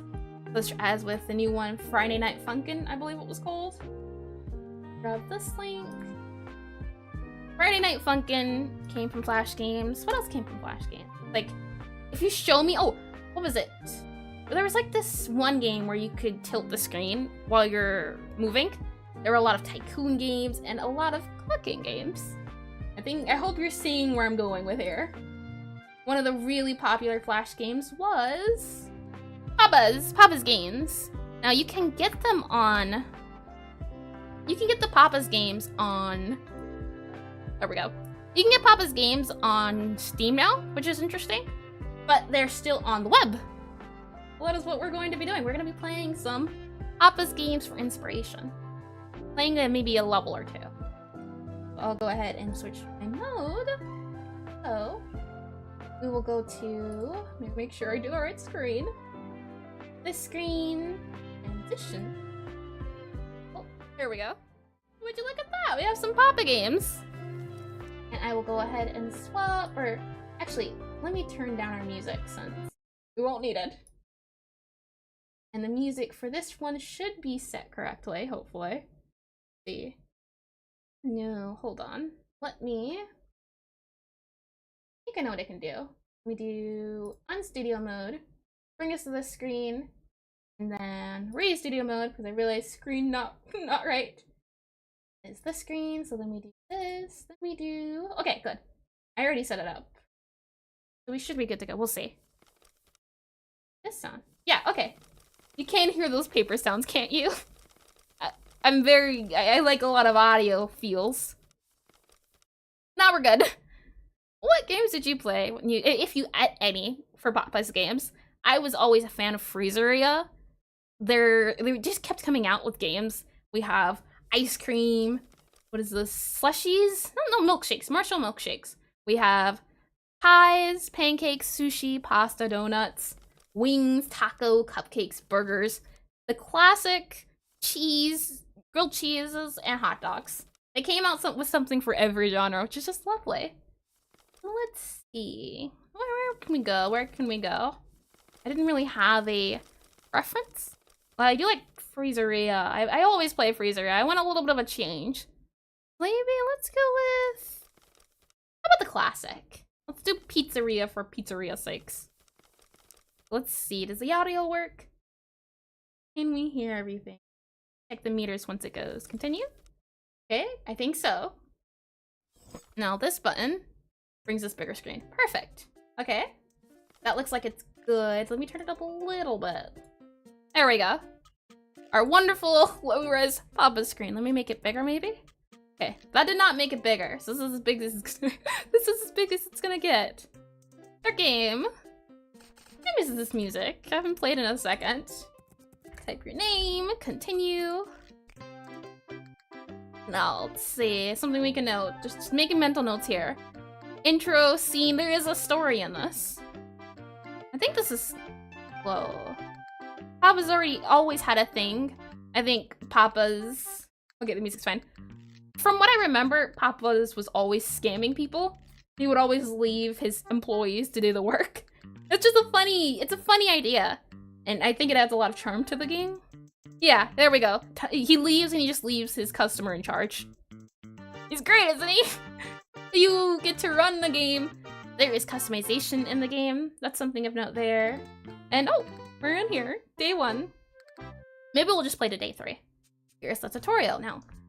Something of note here is the UI. I think that's important. Maybe what I'll do is I'll take pictures while we're playing. So I'll go ahead and snap a shot of this screen while we play and bring it over to concept so we'll have a reference. And go back to our Papa's game. You've got your buttons up here. I think these are your different scenes. So for example, for my game, you had your register scene and you had your kitchen scene. Two of these. He has 4. Here was your recipe that you could keep track of instead of like a menu at the bar at the top. And here was your gameplay. Let's see. Yep. Topping station, baking station. Okay. And look at that. That's adorable. It looks like a cash register icon. That's great. Let's see. So take order. Okay. They pop up here. You have some nice sound effects. We have the character customer. The customers, definitely, it's interesting. The customers are their own characters instead of just randomized characters that I had. We have our topping station, and then you can, up here, I don't know how they do it. It's like an array, maybe? A way to have it so the sheets, you can put them anywhere. And then you can make them bigger. We can make pizza, okay.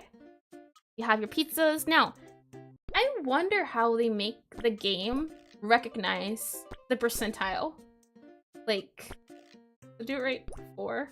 I'm speaking too much and I'm not playing enough. It's fine. I'm wondering, how can the game tell where to put the pizzas? Let me go back up. Okay, I'm listening. Go back down. Okay. You have the icon here for the time, and you have how the person wants the pizza to be split up. Okay. This time is done. Let's move on to the next screen, right? How do we change? Yep, okay. Click it. Just click it. Okay. Then we click. Now see, this is a really long tutorial, but there's no words. It's pretty intuitive that way. Cut and cut. Cut. Finish order. Perfect. And voila. I did pretty good. Kinda, sorta. And you get money. And with money, you can customize your... Oh, I like that little... It shows that it's been used a lot. That puts character into it instead of just being nice and shiny. I think now it is our turn to try without the tutorial. This is a nice overall tutorial. I still think this is considered a tutorial. Day 1. I think I'll also take a screenshot of this scene. Like so. Oh, never mind. Screen's already almost taken. Because I can't click it. Alright, we're on our own. Make pizza. Now there's no measurements. We can't see what's going on anymore. Maybe 1, 2, 3, 4, 5, 6, 7, 8. It's too loud now. I feel like the music's a little too loud. There we go. Alright, into the oven we go. Now, if we're making a game like this, how will we implement this? For me, I had a machine or a row of machines. This is just one thing where it's the make it, prep it, cook it, cut it. These could all be different machines. They could all be on one screen, for example. So they're chopped up into different scenes, and I think... Oh, hold on. Like, almost ran out of time. Now we cut. And we cut. Ooh. And we cut. Like that. And finish. Voila! How'd I do? So close. So close yet so far away. That's okay. Man! 99. Day's results. So there's an end screen, and you move on to the next day. So I guess a game loop. Would the game loop be considered what happens in a day, or is this still part of the game loop? I think maybe it is. You get your score, you get your money, and from there you can then customize the game. I think that's important. It's also important to note that Papa's came out, at least in later editions, it came out in these different modes. So you had your first PC, and then it moved to phone. This was so beloved, and it's still beloved. I could play Papa's games all day and just turn my brain off. I could. I could. Almost will. Oh, look at that. Here you can see all of the... Oh, I guess at the end of the game, maybe Papa comes back for one more thing. I've actually never finished a Papa's game. How do we take his order? Is he still thinking? Oh, that would help. Take order. Oh, it also tells you. So I think that's it. It's a lot. It's very intuitive. I think that's something we can note. Maybe I can pause. Just so I can quickly write down some things about the game. Let's go back to our concept really quickly. And just note stuff about the game while we're playing. So for example, if I can type, we're right. Tutorial is intuitive. R-I-A-L. Let me zoom in a little bit. Tutorial equal simple. Like that. Tutorial equals simple. And there were few words. Few words. As lots of symbols. Oh, symbols. O-L-S. There we go. Few words, lots of symbols. Something else to note. Had a thought, I forget. That's one of them. Maybe... Actually, I think that might be it for now, at least. Tutorial simple. The GUI is very simple. Let's move back to our Papa's game, like so. And click back to menu. Okay. Now that we have his pizza, let's go ahead and move over to the station. Make pizza. He has a different way he wants it cut. How do we divide this? Oh, never mind. It shows us right here. Oh, it's very intuitive. So 1, 2, 3, 4. Alright. And now we go into the oven, like so. Okay. How are you playing while holding the squid? I have all the powers, alright? I have powers beyond your comprehension. I have so many, can't even name them. That's how I'm holding it. But hello! And make sure, oh, for a second I thought you distracted me and I almost did halftime, but we're good. And see, that's the thing too. This shows skill when you're swapping screens. You're having to manage a lot. And that was one thing I mean about my game is how you don't have everything on screen at a time. You have to flip back and forth. See, can we make it? We can make it. And can you? No, you can't. You're locked into the screen, so you have to commit. Let's see. Anchovies, go back to here. Not halfway. Maybe we can do it. Make the pizza all over. We're close, we're close, we're close. 1, 2, 3, 4. This is hard. It's so hard to do it slowly. Good enough. Oh, I'm panicking over nothing. We're still very good. Okay, well then, fine. Into oven you go. Easy peasy. And it's almost cooked. Oh, that checks out. Yep, see? Get it. It's the full package. So you say it. Now let's go ahead and wait for it. It's agonizing. Oh, never mind. It keeps you on your feet. Let's almost time, and this guy wants halfway, so maybe we should stick here and click. And this is where it starts to get hard. It's only day 2. He wants it halfway, so I'll stay here just to make sure. That's something interesting. I remember when it used to be on top, the game would swap it for you, but maybe because it's the first game, it's different. And click. Okay. Now let's go back to this guy and take his order. Move this here. I really do like this recipe layout, though. I think we might be able to use it to some extent. Maybe something simpler? I'm not too sure about this, how this function works. But overall, it's nice. Let's go to our cutting. That is a weird way to cut. But I mean, customers always right. That's what they say, right? And here. Nice and done. Okay. And my cutting was apparently not correct, unfortunately. Did we cook his pizza? No. Yep, multitasking. Make pizza. 10 to 4, so 1, 2. I do like the little sound effects as well. The music's nice, the sound effects are nice, the ambience is nice. All the little things. But making a minimum viable product, for example, you might, and I'm saying this as I'm still on the clock. Oh boy. As I'm on the clock, really love cooking games. What's this one called? Papa's Pizzeria.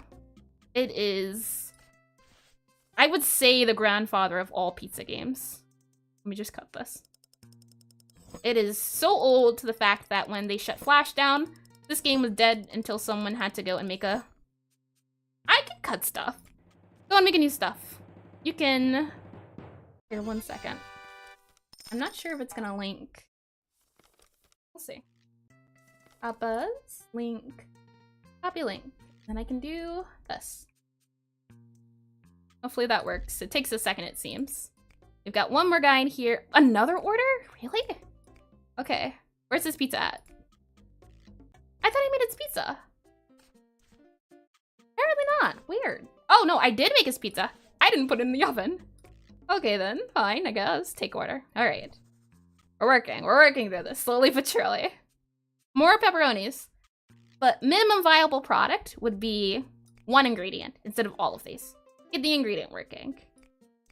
Go ahead and make that pizza. Hold on. His pizza was very short-lived. Yep, okay, we're good. And then let's go back to pizza with 4, and he wants the 4 on this side. Of course! These games were my childhood. I am more than happy to share them. This was the first game, I believe, that they came out with. And then after this game had so much success, it became an entire franchise. To the point that they made different hot dogs, pizza, all of the above. Which is fun! Pizzeria has to be my favorite, but I am a fan of the other ones. I haven't even played all of them. But it was always fun to see a new game returned. Okay, he's our last customer. Let's go ahead and... Oh, that's a little overcooked. He won't notice the 0.03 difference. I hope. There we go. And he waited a very long time. But it came out okay in the end. The cooking, he did notice. He noticed a lot. Oh boy. And that ends... Now I'm curious, because we're getting tips, but we don't get to spend them. And because it's the first game, I'm wondering if they'll let us. Because in the later games, you're able to customize your character, which is another feature they added. Customers themselves was always a feature. And let's see. I want to see if they'll let us customize the restaurant. And continue? No, they won't let us customize the restaurant. Okay. We won't play another one of these. I just want to take some screenshots. You go ahead and grab this. Let's go here to concept. I will take move of this. And see, that's the thing. With Papa's, or at least, I'm not sure with this game, and I realized I minimized it. There we go.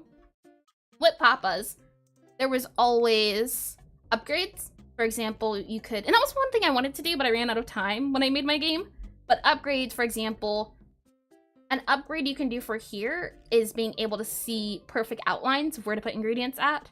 For here, you can do speed up timers. I know that was especially a thing I used a lot in Pizzeria, where you could press the blender timer. And for here, it can automatically cut the pizzas, things like that, which made the game easier. Let's go ahead and pause. Who needs to serve? Let's move back over to concepts. I will slide that over and make concept. Pretty sure that'll work. Okay, great, it does. So if we're thinking about Papa's game, the tutorial was simple. Oh, that's what I wanted to do. The loop of Papa's is pretty similar to my loop for my game.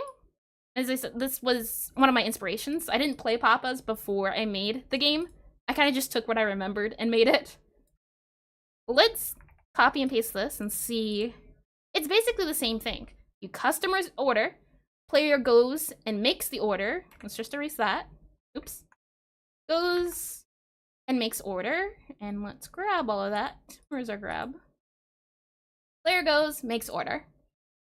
And then player goes, register, player makes order, player serves customer.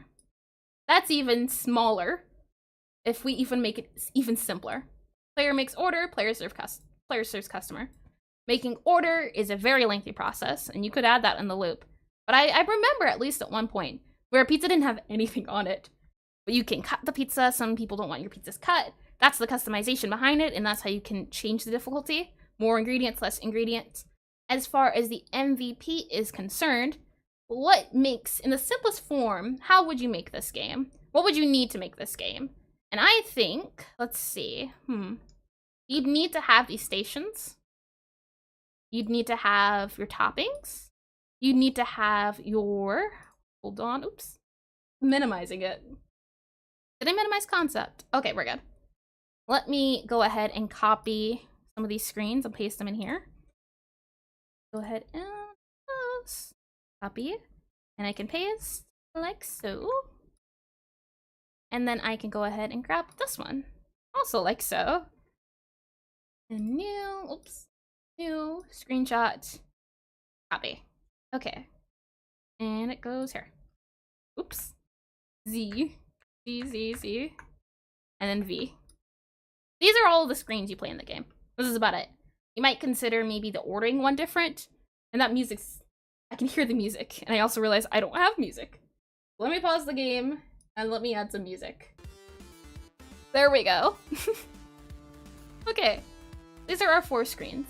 This is probably the minimum viable product. We'd need to have all of these 4 screens functioning. For example, here, you'd need to have, what color can we make it? Let's try green. Let's do green because this thing is all green. Maybe this green. No, I cannot see with that green. Let's not do that green. Maybe this one? No, okay. Let's do a brighter green. Bad contrast. That works. Also realizing this pen is a dynamic pen. And fountain pen. There we go. That's much easier to write with. So for example, what do you have to do to make this screen? You have to have recipes. We have to have your thing here at the top. Let me swap here. Your order screen. Let me make it a little bit bigger. This big? Yeah. There we go. We have to have recipes or orders. Let's do orders. I mean, in a way, recipes are the same as orders. They're just choosing from recipes. Let's just say customers. Customers. M-E-R-S. Customers with orders. R-D-E-R-S. Let's just do this down here. And what else would you need? You'd need, let's think. Really, that's it. You need your customers, you need your orders. You also need a way to display the orders. So I guess orders, display orders. I-S-E-L-A-Y. And I'm curious. I can't check, but I'm curious. Who's controlling orders? Like, do the customers have orders under them, or is the game handling the orders? Like, if you deleted a customer in the game, would that delete their order, or are they completely separate things? I think maybe if I was making this game, I'd make it under customers to keep things simple. That way the game can just ask the customer what's their order, instead of, all right, let's link these two together. They can stay compact. For this screen, you would just need to have your orders. You need an order menu. Order menu. And you'd need your toppings. One topping. O-P-P-I-N-G. Okay? One topping. That's really all you need. You don't need any of these. These come after. Once you're able to add your toppings, then you can do the additional toppings.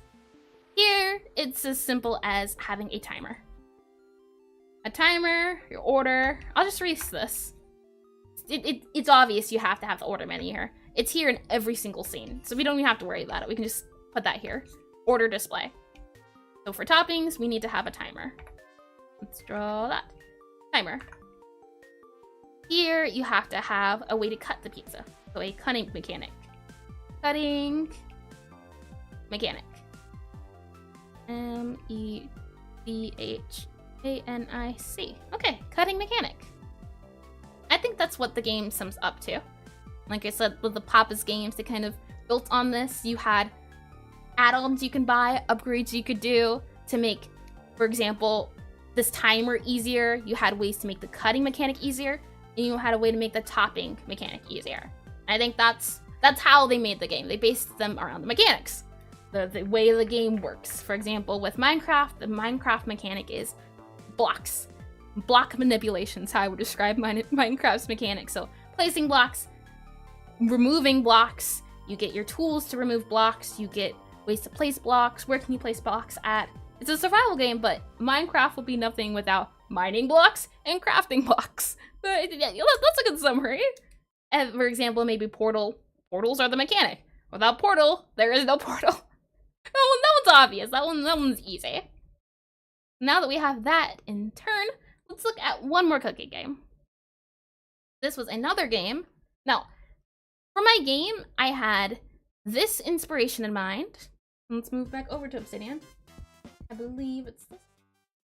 Oops. This screen, Obsidian, back home. We're gonna be looking at this screen a lot. Let's just go over to inspirations, which is Papa's genre. Papa's. We'll just say Pizzeria. Papa's Pizzeria. That is not how you spell pizzeria. Pizzeria. Papa's Pizzeria. There we go. And last one I had was Penguin Diner. P-E-G-U-I-N Diner. That's not how you spell penguin. P-E-G-N-G-U-I-N. Penguin. Penguin. I don't spell penguin a lot. This spells pizzeria a lot. Like, these are words that aren't really commonly used. I think I can get a pass. Let's go ahead and try our penguin game. I can just go back to here. Go back here. Oh man, this game, it brings back all the memories, and it's also super loud. Hold on. Let's see, studio mode. My ears. I need to turn it down, and how do I turn it down? Okay, I can hear again. I can think. Studio mode, go back to this screen. Yep, that's the right screen. And transition. Penguin Diner. They came out with, I believe, a Penguin Diner 2. Again, just the games that made childhood. Let me mute that. Turn down this thing down even more. Okay. I think that's a little bit more manageable. Now, Penguin Diner. Oh boy. There is an instruction. That's different. Notice we go back here. For Papa's, they had a, it wouldn't, I don't know if I'd call it maybe immersive. Maybe it would be more so immersive if like Papa was actually there and telling you what to do. But it had a screen, very few words, and I'm looking at this Idle Supermarket Tycoon. Those are my favorite tycoon simulators. Where was I? That's how you get distracted easily. But Papa's had a very immersive sort of feel to their instructions. You didn't have to read a lot. It taught you, and then it let you try to play it. So Penguin Diner has an instructions button, and when you click it, there are instructions and words. Now, if I was a player, which I am a player, but this is a lot to read. I mean, it's not a lot to read, but it's a lot to read. It's reading. And for my game, when I made it, it was also a lot to read. Excuse me. It was also a lot to read, and I think I'd like to go more in the Papa's direction, where it was less to read. It taught you instead of told you. I think that's the best way. So let me go ahead and we can go back to concept, and let's write that down. Penguin Diner. Let's do a different color. Let's do a darker blue. Maybe this blue? Yeah, maybe a little bit lighter. Okay, maybe a little bit darker. Boom. Okay, I think that's good. So, Penguin Diner. Penguin. Make it in zoomier. There we go. And I also realized transition. Ah, we're good. I'm good at this. So, Penguin Diner. P-E-N. Penguin. English is weird. N-G-U-I-N. Diner. N-E-R. For tutorial, we'll just put tutor equals taught versus teach. How did I say it? I forgot. It was teach versus tell. Rather, yeah, versus tell. I guess let's do that. Showing versus telling. Penguin Diner was telling us. And G. It's never much fun when you have to read a novel. Exactly. That's the thing. A lot of people don't like even reading tutorials, and they'll skip it. And then they'll play the game, then get upset that they don't understand the game. So it's a thing you have to balance. So telling versus teaching. Telling versus showing. H-O-W-I-N-G. There we go. That's something to keep in now. That's a difference we can make off the bat. Let's go back to our penguin game. Let's give it a go. So, instructions. There's also 1, 2, 3, 4, 5, 6. There's a lot. But if you've never played a game like this before, maybe it counts or maybe it helps. Let's see. Seat your customers. Customers arrive and wait to be seated. Click on a waiting penguin to select them, and then click on an available table to select them. Maybe instead of telling, you could have arrows.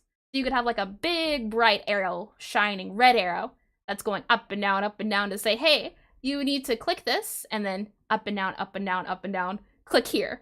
That might be a way to show it instead of saying it like this. Next is take the order. I'm pretty sure you do is just click them. Yep, click when they're ready for ordering, and then click on the customer, click on their table. Yep. Serving customers, you serve them at tables, and then you get the food. And then collect the money and clean everything off. Now, even me, right now, I am not reading and saying all of this. I've played the game, though, years ago. Maybe it should be, but I'm experienced. Instructions, nah. But an upgrade shop, again. Upgrade shop. Okay, let's play. Enough instructions. Oh, please select the ad blocker you're using. What if I click X? Okay. Whoa. I'm pretty sure this is a problem with maybe the flash I'm using. This is a whole... I mean, it's like Papa's. Again, Papa's, when we were playing, had an introduction and a story, but they showed us instead of text. Which is fine. Text is fine. But this is a lot of text. Let's see. Penny the penguin lost her way and ended up stuck on top of an icy mountain. She needs to get back home to her family, but she's completely broke. She's just landed herself as a job as a waitress at a local diner. Help her earn enough money to get her home. Okay, and it also gives you instructions. And there's a nice big red skip button. Interesting. Okay, and play. Okay. Now here, it's different than Papa's. It tells you, it's like a level screen. You have this levels, you have this levels, and you have this levels. That's interesting. Let's go next. And it takes you. You need to make. Alright. Yep, I remember this. I remember just clicking around and sliding. Yep. Do we click them? I'm guessing. Okay. So we don't have to click a table. That's interesting. That's less work to do. We just click them. No? I thought that's what we do. Oh no, we do have to click a table. Oh, that's a little confusing. He's ready. He's good. I can turn it up a little bit, maybe. There we go. Okay. If I click them, how do I do this? Maybe I should have read the instructions. No, it did it on its own. I click you. I click you. Click this table, click you to order. It's already different in the Papa's game. I wasn't sure what I wanted to do. For example, Papa's, you weren't a waitress. I'd call this maybe more of a waiter simulator. When I'm clicking these guys, also, it's really hard to tell if the order's been taken or not. Maybe if there was a checkbox next to it, it'd help. But I can't tell if I've already ordered the order. I was thinking, or this was a long time ago before games like Played Up came out, where, yeah, it was Played Up. Played Up came out where you have a player, maybe should have... Yeah, you know, it's working. I'm brute forcing my way through this. That's all that matters. That's all that matters. Yeah, I'm pretty sure. Oh, hold on. You go here. You go here. Okay, we're working. We're good. The Played Up came out. I've always wanted to do a game with cafes. I'm a cafe lover. So I thought of an idea of maybe you have a player in the front and a player in the back. Player plays waiter and player plays chef. Played Up came with that. Now, oh, Played Up came with that. And there's always the idea, oh my. There's always the idea of having brute force method. It's working, and it's only working because it's a very simple game. That's the only reason.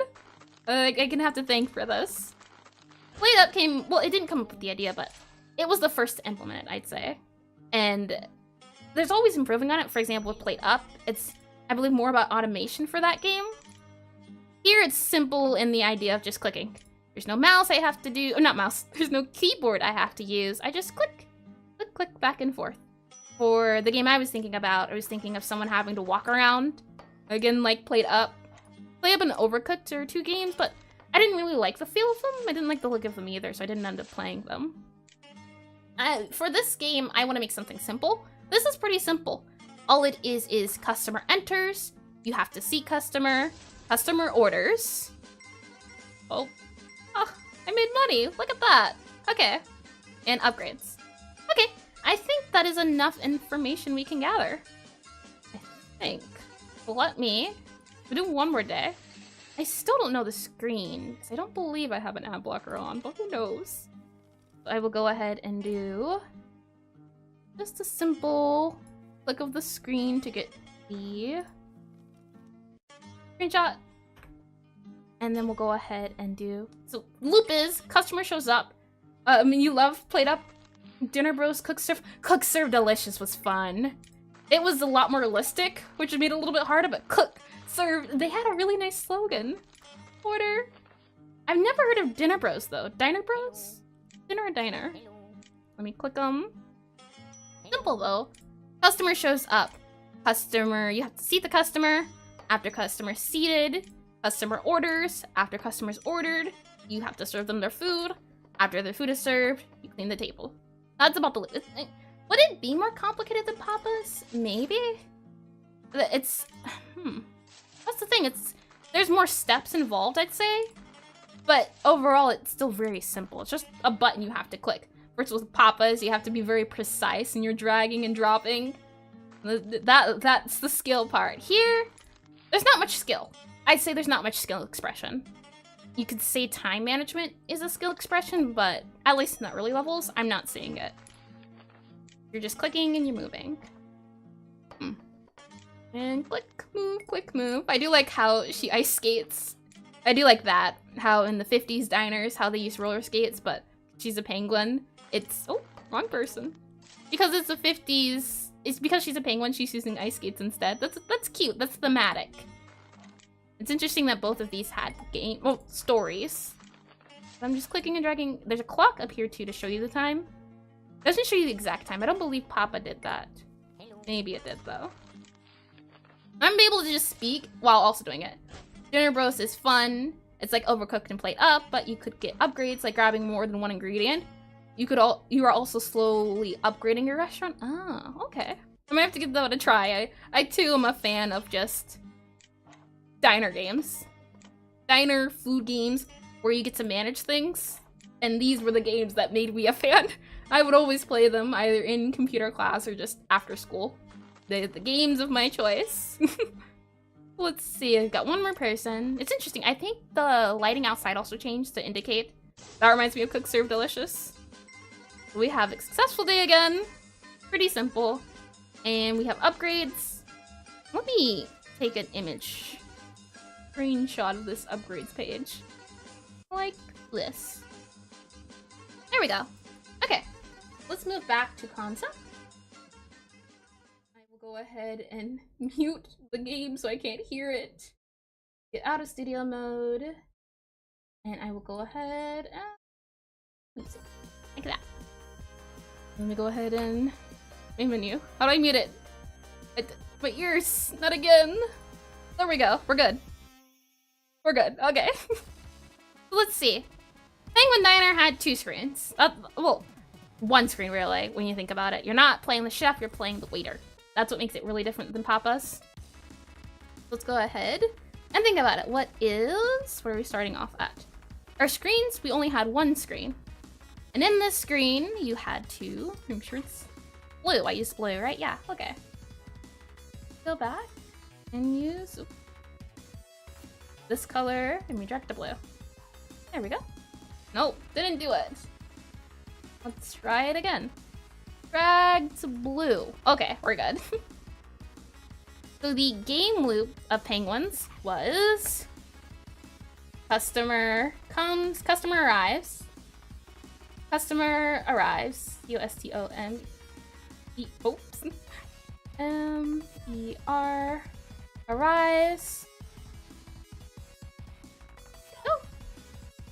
I'll make it a little bit smaller, move it up a little bit. Like this and if it'll let me. Still growing. And okay. Customer arrives. Customer arrives. Is seated.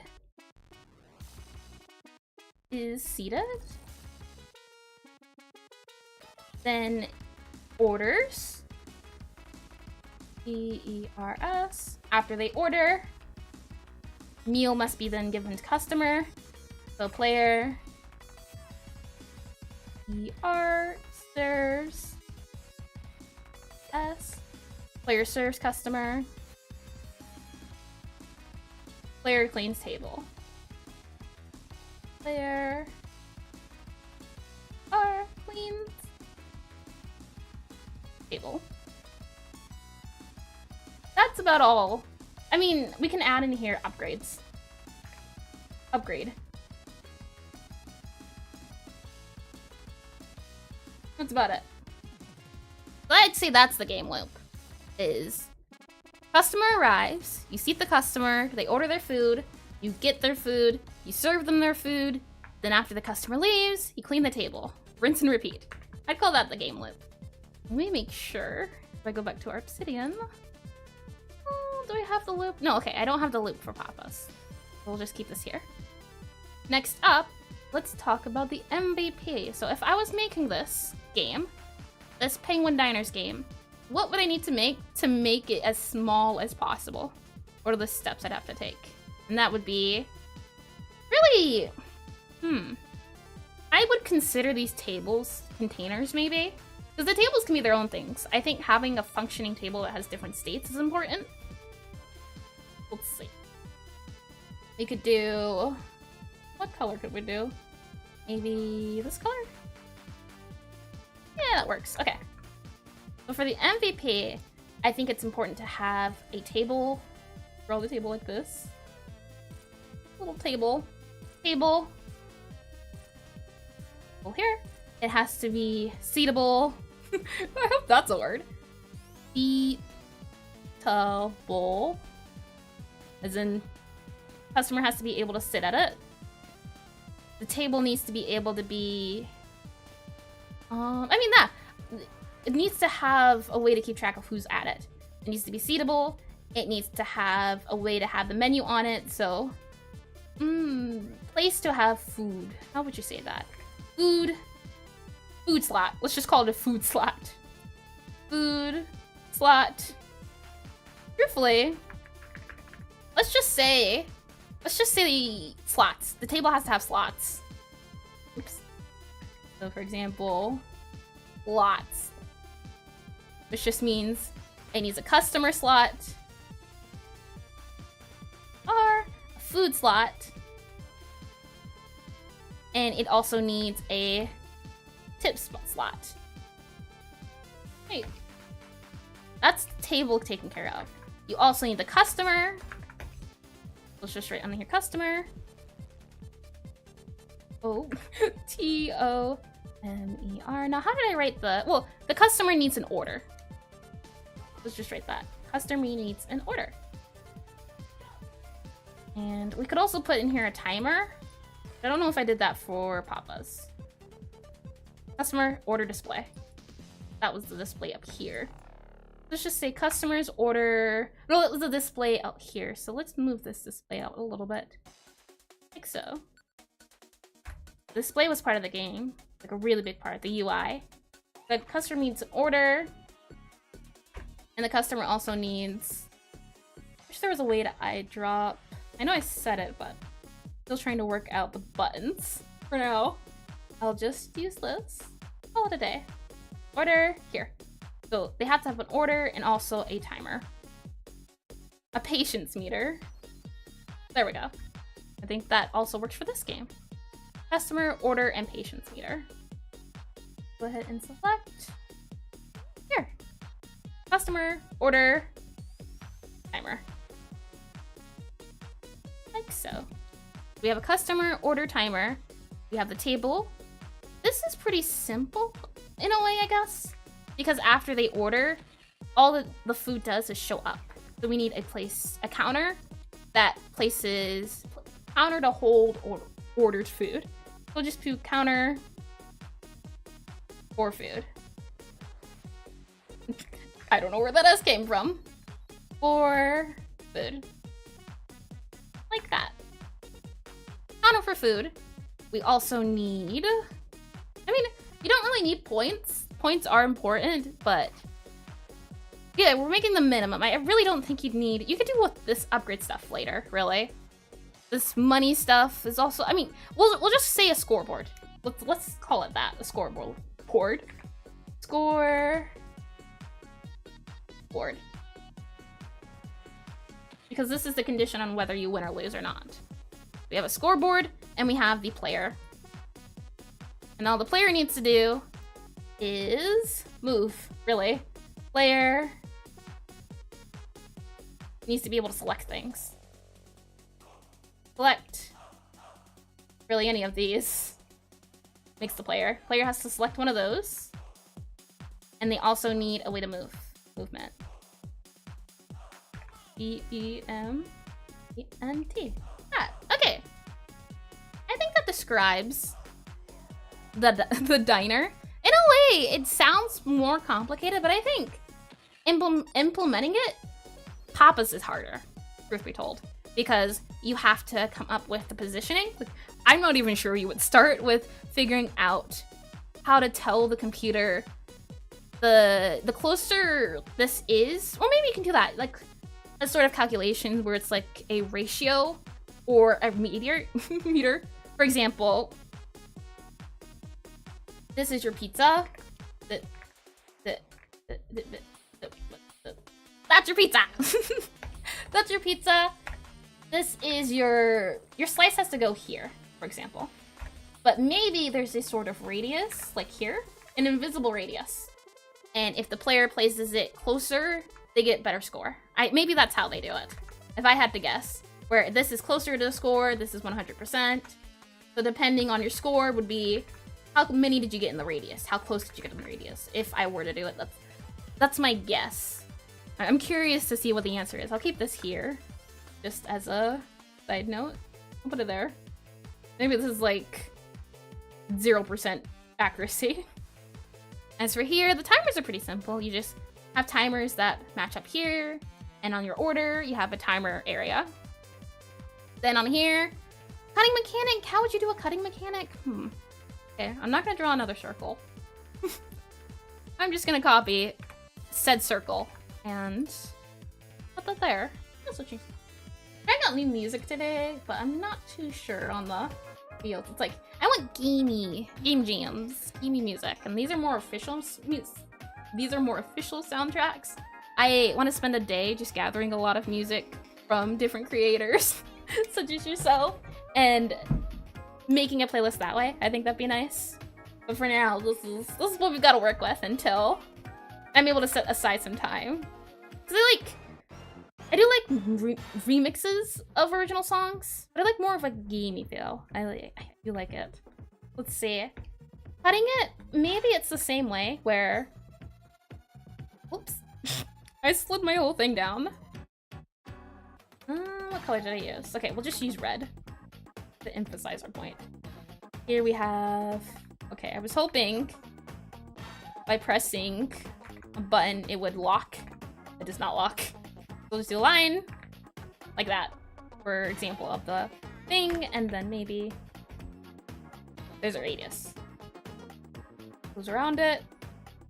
You gotta, you do. It's the thing. I gotta set a day aside to just put them in different sections, and then also have a way to have them listed as a playlist. One of your patrons even made a radio app. I saw it. I heard it. Would I be able to use it on stream? I wasn't too sure. I could have that as another tab. That'd be a lot easier than compiling everything. But I've heard it. It's really good. Let's see. Yeah, I think that's good. I think if it were to sense it, I guess that is a mechanic. Another mechanic would be having a way to gauge accuracy. Yeah, the pink flag. Okay, great. I think that's what I'll do then. Because, I mean, I'm a fan of Barbie Girl, but not Genesis Barbie Girl version. Let's see. Accuracy. Thank you, by the way. And now I'm excited. Let's see, an accuracy. Oops, wrong color. Accuracy. A-E-C-U-R-A-Y. Accuracy. Now, whether that is actually accurate or not, I don't know. I'll just put this here. Accuracy meter, accuracy teller, accuracy keeper. We can just put accuracy Barbie girl, like, yep, there was in one of these, it was the Barbie girl, but gamified. Accuracy, accuracy scorekeeper. I mean, that could be a way to gauge it. Accuracy scorekeeper. Oh, keeper. Maybe. Just a way to tell how correct you get it. That would give you your final score. I think those are those two. And do I have... No, I don't. Okay. Let me go ahead and drag all the way over here. This is my game. Oops. Don't want to move it like that. We want to... There we go. Let's put it over here. Actually, let's put it a little bit more of a distance.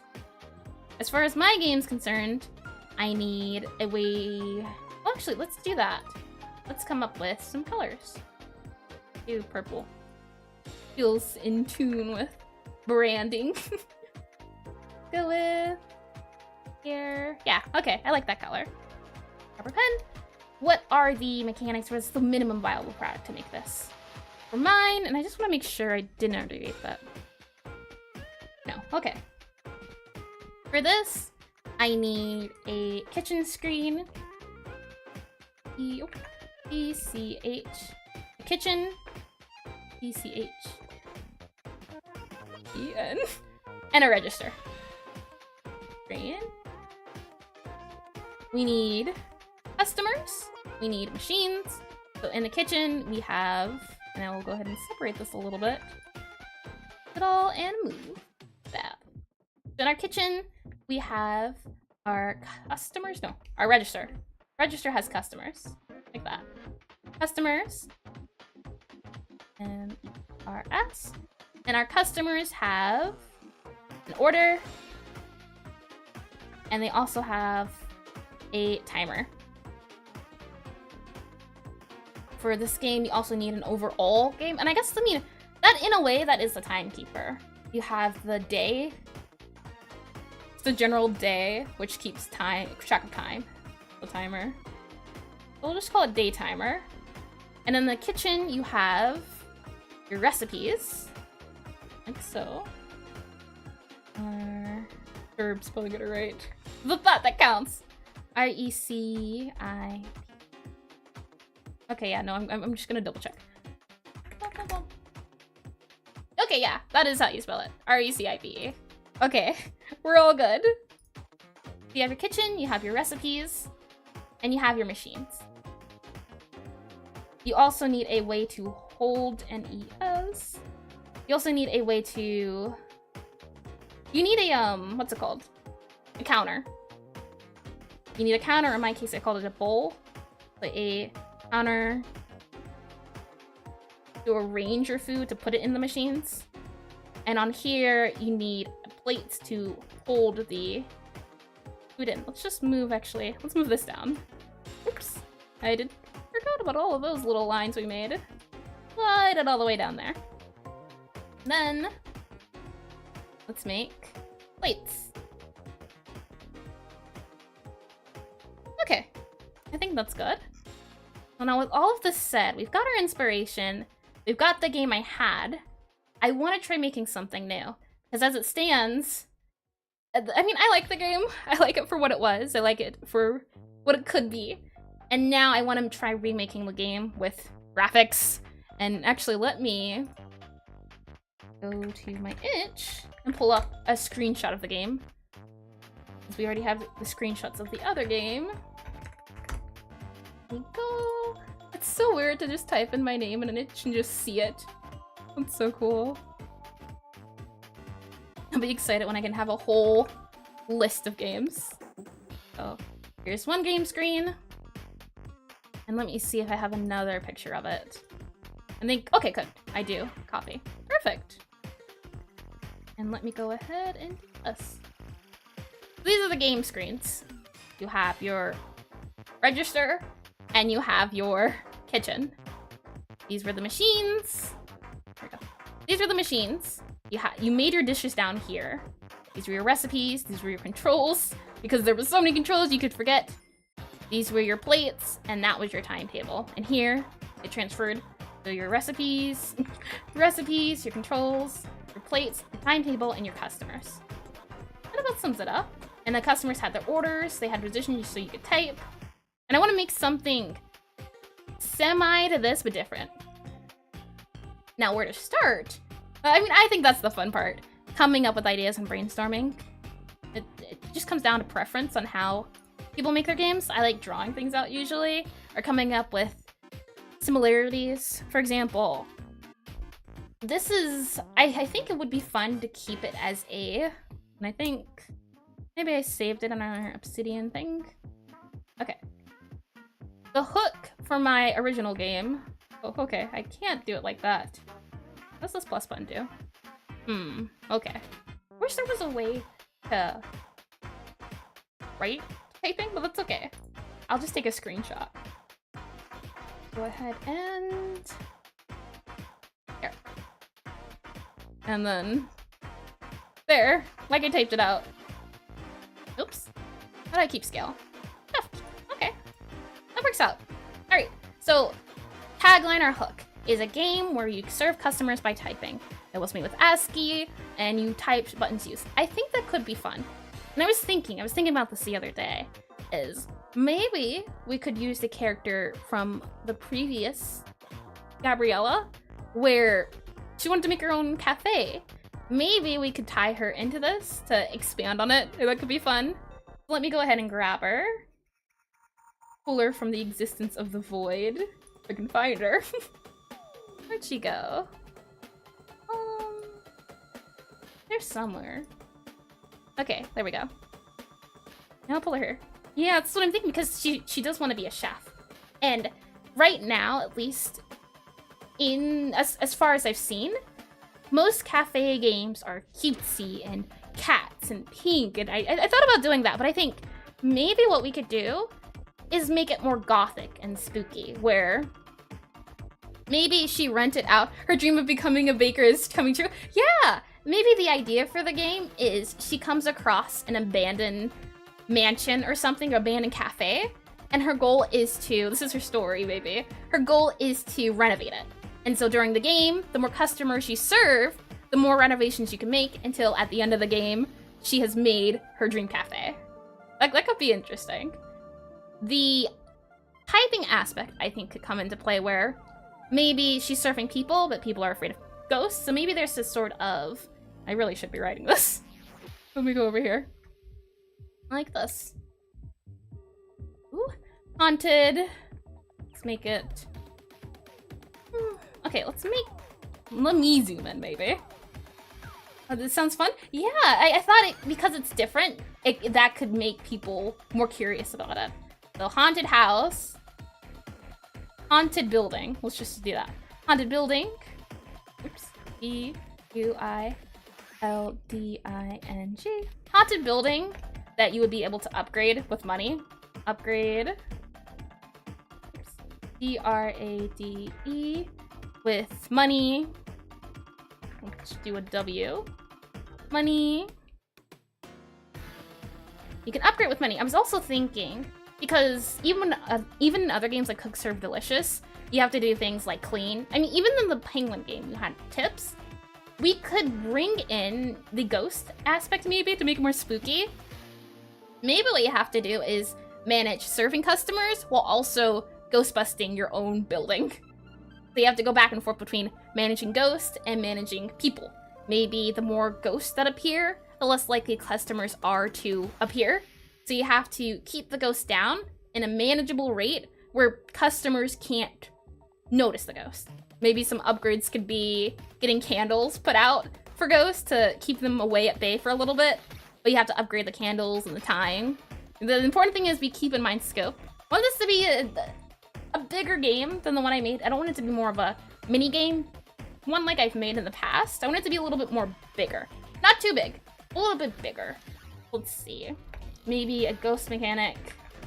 Ghost. I'll just call it ghost busting. Ghost busting. S-T-I-N-G. Dig the, let's see, interesting. The ghost could scare customers away or steal food? Yeah. And so maybe have to keep in her... She's afraid of ghosts, that was the thing. Yeah, scopes out, yep, scope creep. Keep it small, that's the idea. We gotta figure out what's the smallest way we can make this, and then we can expand. We have ghost busting, maybe scare meter. Right now we're just writing everything out, and then we can start cutting. Scare, C-A-R-E, meter. R, because what's the goal, what's the focus do we want for this game? For example, Papa's was about making the food. Penguin Diner was about serving customers. And my game is about making the food. That was the goal. An idea that I was thinking was, because I want to keep the typing aspect in mind. This sounds like fun. And what's more typey than spells? Maybe she has to banish the ghost in a way of having to type on screen really fast for banishing the ghost. Maybe that's like a mini game where you have to follow a spell or something to banish the ghost. Maybe that can be in line where you have to type to make food, type to banish ghosts, that sort of thing. Let me go ahead and type that. Ghost busting, scare meter, banish ghost with typing. Oh, a really big B. Banish. I-S-H. Banish with typing. P-I-N-G. That could be an idea. As far as food is concerned, I think it'd be fine to keep it simpler. I don't think we need 3 screens, for example. It's like typing of the dead meets cook serve. Yeah, you know, maybe. I do have that on my computer. It's 4:30 for me at the moment. Maybe we can load up Cook Serve Delicious. I do have it on my computer, saved somewhere. But yeah, meets Cook Serve Delicious. You gotta do a lot of things. That's the skill of the game. Resource management, time management. With ghost busting, I'm thinking we have 2 screens. We have our this and this. I'm thinking we have our screen where it is our machines. So we have our mixer. It's the thing, it's like when I was making this game, I had no space. If I did it this way, it was really hard. So instead I just did it this way. Because you have to imagine, or if you haven't done programming before, when you're printing on screen, it's hard to get things to appear beside each other. It's easier to have things go in a vertical. I think vert, I'm pretty sure is up and down. But since we'll be moving over to something like a dough, we could have just screens like this. So you have your blender, you have a pan,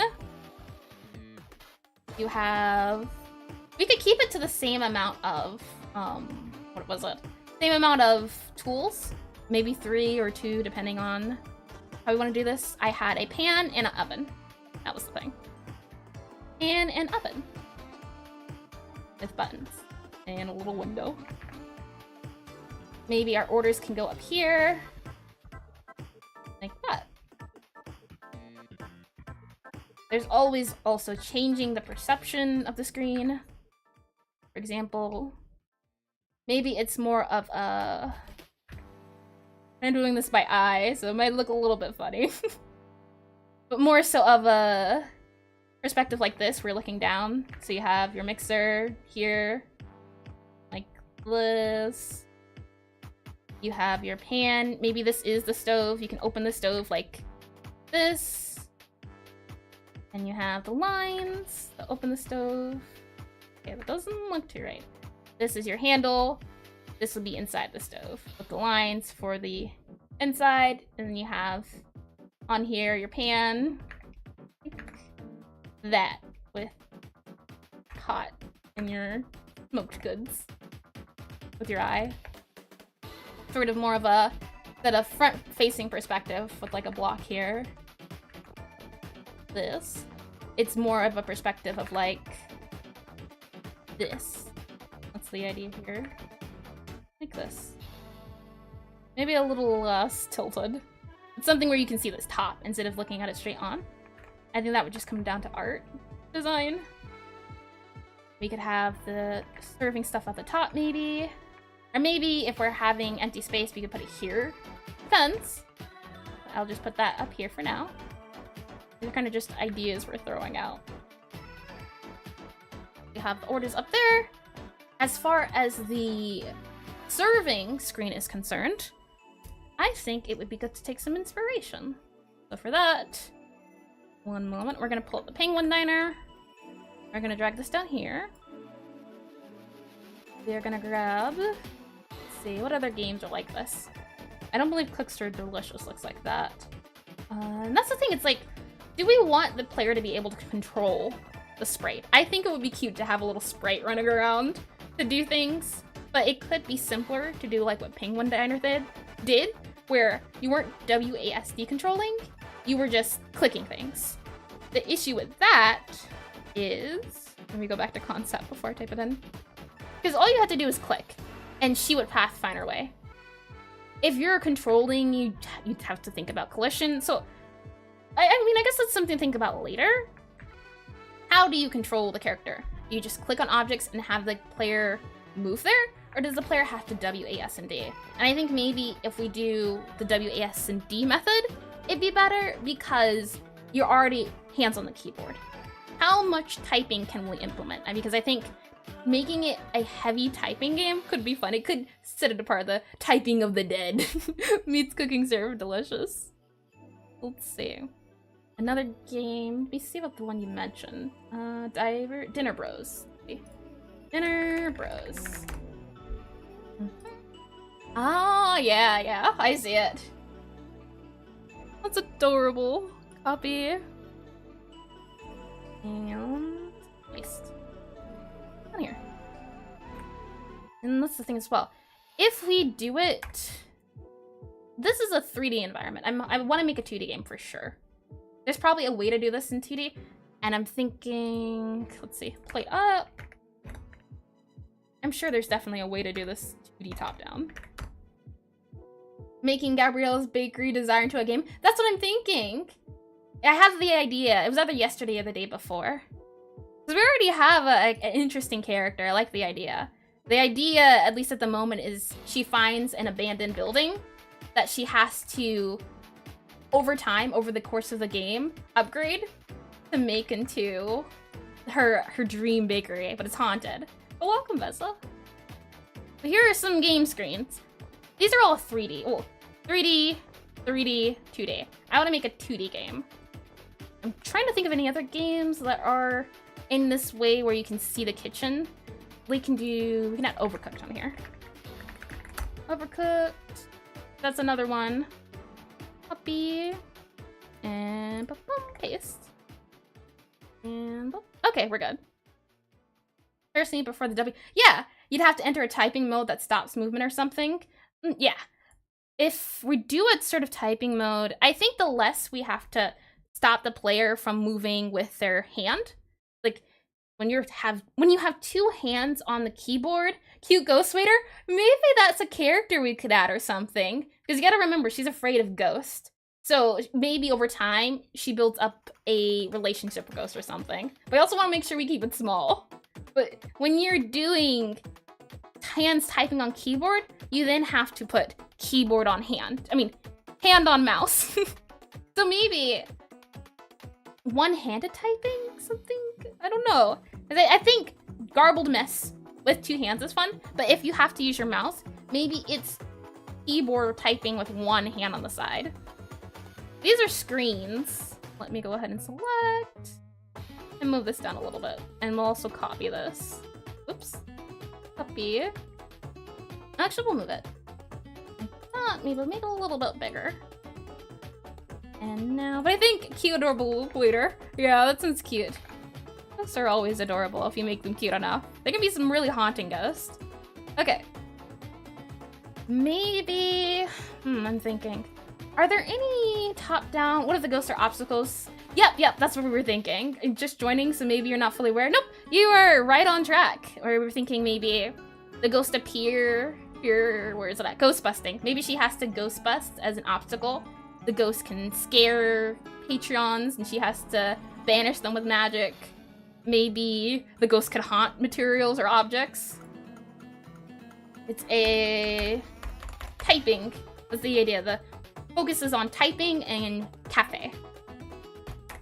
We're just trying to figure out elements. I'm thinking top-down games. I don't have them on me. Top-down 2D game. Let's just do pixel art. And if I do that, I'm trying to think. Copy, paste, a lot of looking, a lot of ideas thinking.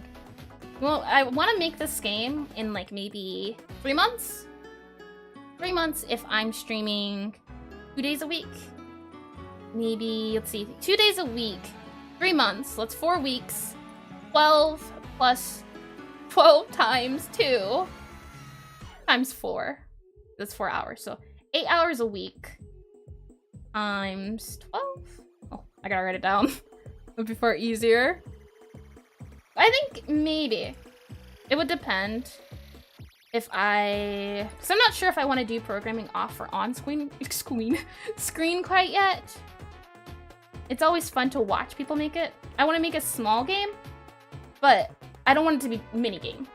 I want there to be save files, for example. Small enough that you get an experience out of it and you can save stuff, but large enough that there is upgrades and progressions you can do. Let's see. Kind of just looking through here. I think something top-down would look nice overall. Looking through here on Google and seeing if there's anything I can grab. Because I think, yeah, maybe, and that's what I was thinking as well. Let me grab something before I finish that thought. Let's see, what's this? I click that. And click this. Okay, yeah. Copy. And we'll paste it. I said we'll paste it. Let me paste it. Maybe I can drag and drop? There we go. Okay. We could do screens. That is an option. Or, to make it simpler on the player, we could do the kitchen. We have the serving customers, and we have the kitchen all on one screen. That is an option. For example, instead of going back and forth, we can even do it so it's more of a side scroller, where we have maybe the person comes, they just walk down here, and it brings them to another screen, instead of having to press a button. So maybe pressing a button is in line with typing. Just thinking speed and mobility wise. Overcooked was all about obstacles. Building in them in different environments, at different stages. That's what made it interesting. Top-down method lets you look at the food, but I think something more in line with semi-top-down, not super like this. I do like these ideas, and it would give us a chance to practice doing these types of sprites. These sort of partial top-downs. So for example, maybe, and there's different ways we can do this.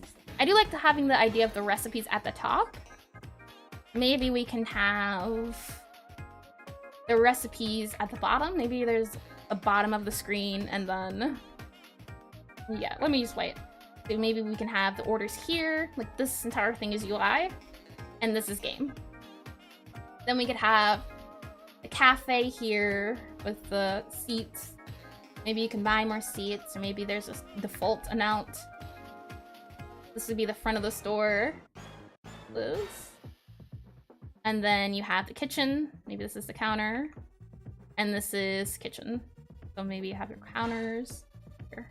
But I'm not really thinking top-down. I want it to be halfway between top-down and halfway between facing. I think it would be fun to do more sprite work. That could be interesting. Something more of this. This feels more forward-facing. Like, she's facing forward. You don't see the top of her head. For example, with this, you see the tops of their heads because of perspective. If I want something less like this, more like this, I think could be fun. Let's see. Something angled a little less third perspective from the top down. Yeah, are we gonna do... If she's running around, this little person, a little head, like a little me. She's running around, vanishing ghost, zip-bopping all around. You have her, you have the ghost, that, maybe like a Pac-Man ghost.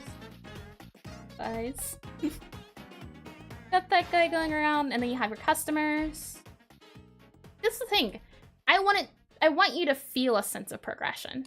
And I think that's why a screen that's more similar to this would work.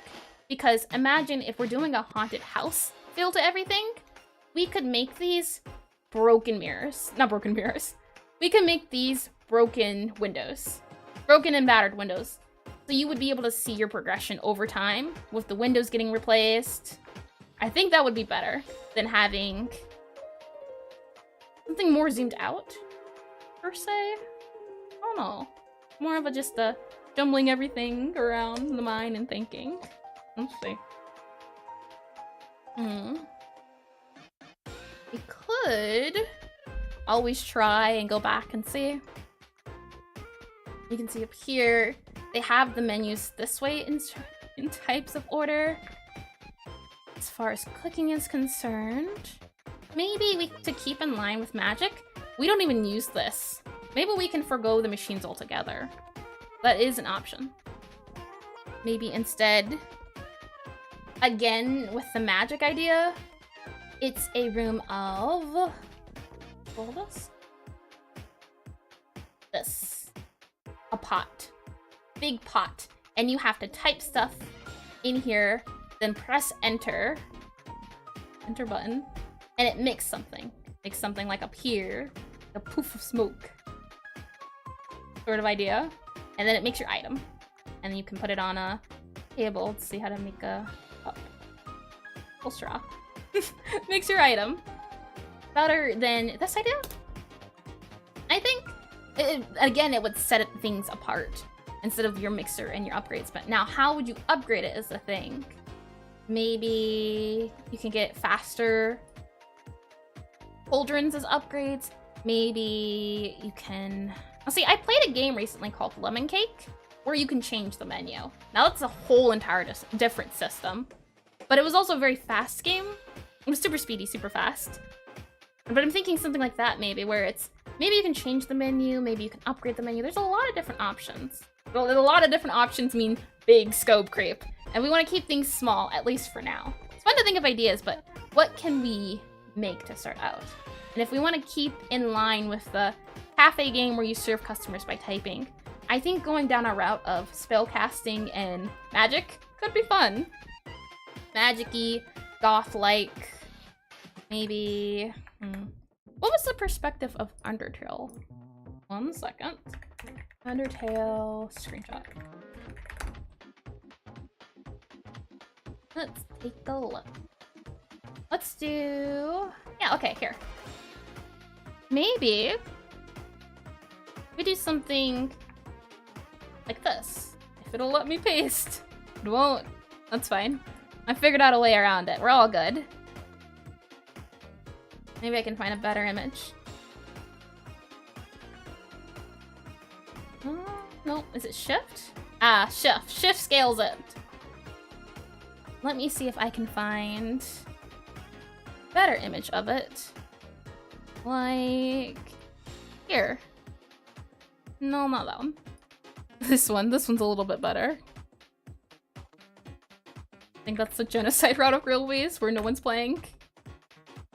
Something smaller, something maybe a little bit more cozier. Maybe this door brings you to the back, so now you're running around. Oops. Select. Wrong select. That one. A little bit over here. Maybe you can go into the back, and then that's how you do the kitchen. You go into the back, you pop into the kitchen, and then... Let's see. Maybe it's spooky atmosphere. You gotta close an open door, and it brings you to a screen. Or she's kind of in the middle of it all, something like this. So you enter from here, and maybe, I mean, there's a few ways we can do it. We can make her look really creepy with the shadow lighting. She's here, she's saying all of the spooky magic stuff. She has, maybe she's reading that book of hers. That. And she's standing over pot. That. Maybe we can make the pot more like this to bring up more of the screen. Can raise those. Keep her pigtails in mind. Do they go like, oops. That. Oops. I can do one right. There. Pigtails like this. She's holding the book. And then down here we have what you have to type. Let's listen red. What you have to type and what you type. Maybe something like this. Maybe we can have the side of the screen could hold the orders maybe. Let's see. Maybe we can do orders like this. Maybe it's a list of orders she takes in a paper. Maybe it's wood and you can have the orders sifted around to keep track. Question is, do we wanna... That's what we could do. I remember there was the idea of a recipe book and a spell book. Maybe they are the same thing, where her spell book's just a bunch of recipes. Maybe that's the thing of this. Maybe the way you progress is learning new spells for making it. Maybe the ghost enemies can obscure. Ah, that could work. Wheel of Fortune style? What do you mean by Wheel of Fortune style? But I do like that idea.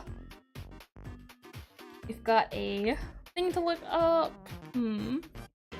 But I do like the idea of the ghost, really. We've got some spooky stuff here. Maybe you have to match the keys or do something else to unobscure it. That could be fun. Maybe... Yeah, very great idea. Got recipes, maybe some images. And this lets you customize. We don't have to do customization though. Customization can always be really difficult to implement. But enemies, the ghosts are your obstacle. We could say that. It's very easy to do. So your goal is to make money, serve customers. Your obstacle is the ghost. They're your enemies. Maybe they start as your enemies and they progress. Just make red. Actually, do this. Goal. Serve customers. Like the serve customers. E-R-S. Whatever spells obstacles. O-B-S. O-B-S? Obstacles? Maybe. O-B-S-T-A-C. Yep, okay, yeah, that's right. Like an ingredient is cream cheese, for example. The ghost enemies might appear and make it say, yeah. So you're still typing the ingredients on your own? It could be. I was thinking maybe more garbled mess, but that could also be a thing. It's just the answer is obscured by the sneaky ghost somewhat. That's what you meant, at least.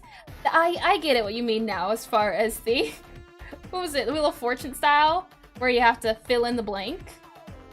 Obstacles are your ghost. That could be fun. Where would I put that at? Serve customers. That's your goal. Let's put it here. That'll be fine. Your recipe, or making food. Let's just put cooking. Cooking. And your cooking could be impacted by the ghost. Ghost. Interfere. Oops. Interfere. Ghosts interfere. And ghosts can interfere. Obscuring. E-U-R-I-N-G. Obscuring letters. They can also interfere by... Well, if we go with the machine idea, then we could have them mess up the machines. But truthfully, obscuring letters is like messing up the machines. But I'll still put that on there. Messing... Because if we're doing this less techy, machines wouldn't be really in there. Messing with machines. Like that. Messing with machines. And then I'll just put this here if we need it. I'm thinking... Having more of a top-down thing like this could work. Because you do have characters that face front and they look like they're standing. Having them walk around, having you use W, A, S, and D, it might be clunky. But it also might be worth making it less clunky by making it different. We could have her sitting customers down, or maybe the customers sit down on their own.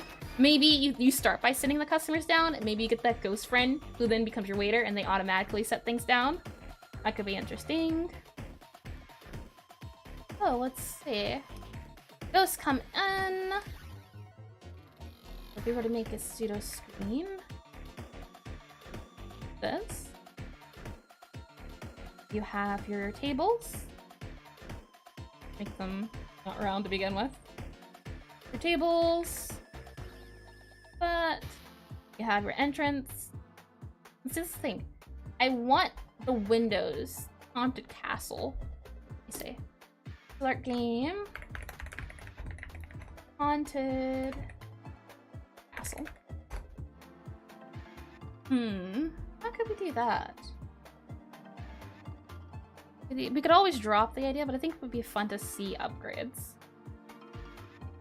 Haunted atmosphere, haunted castles, haunted feels to it. Maybe you have to go to a closet or something, walk down a hallway. Lots of different ways to do it. It just depends on which one you can go with. I'm thinking maybe...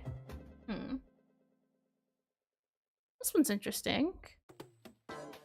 This one's by Concerned Ape. This is very moody, and I like the idea of something very moody.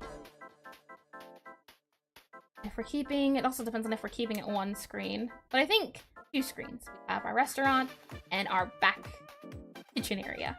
I think going from something like this, you go past this wall and it enters you into this state.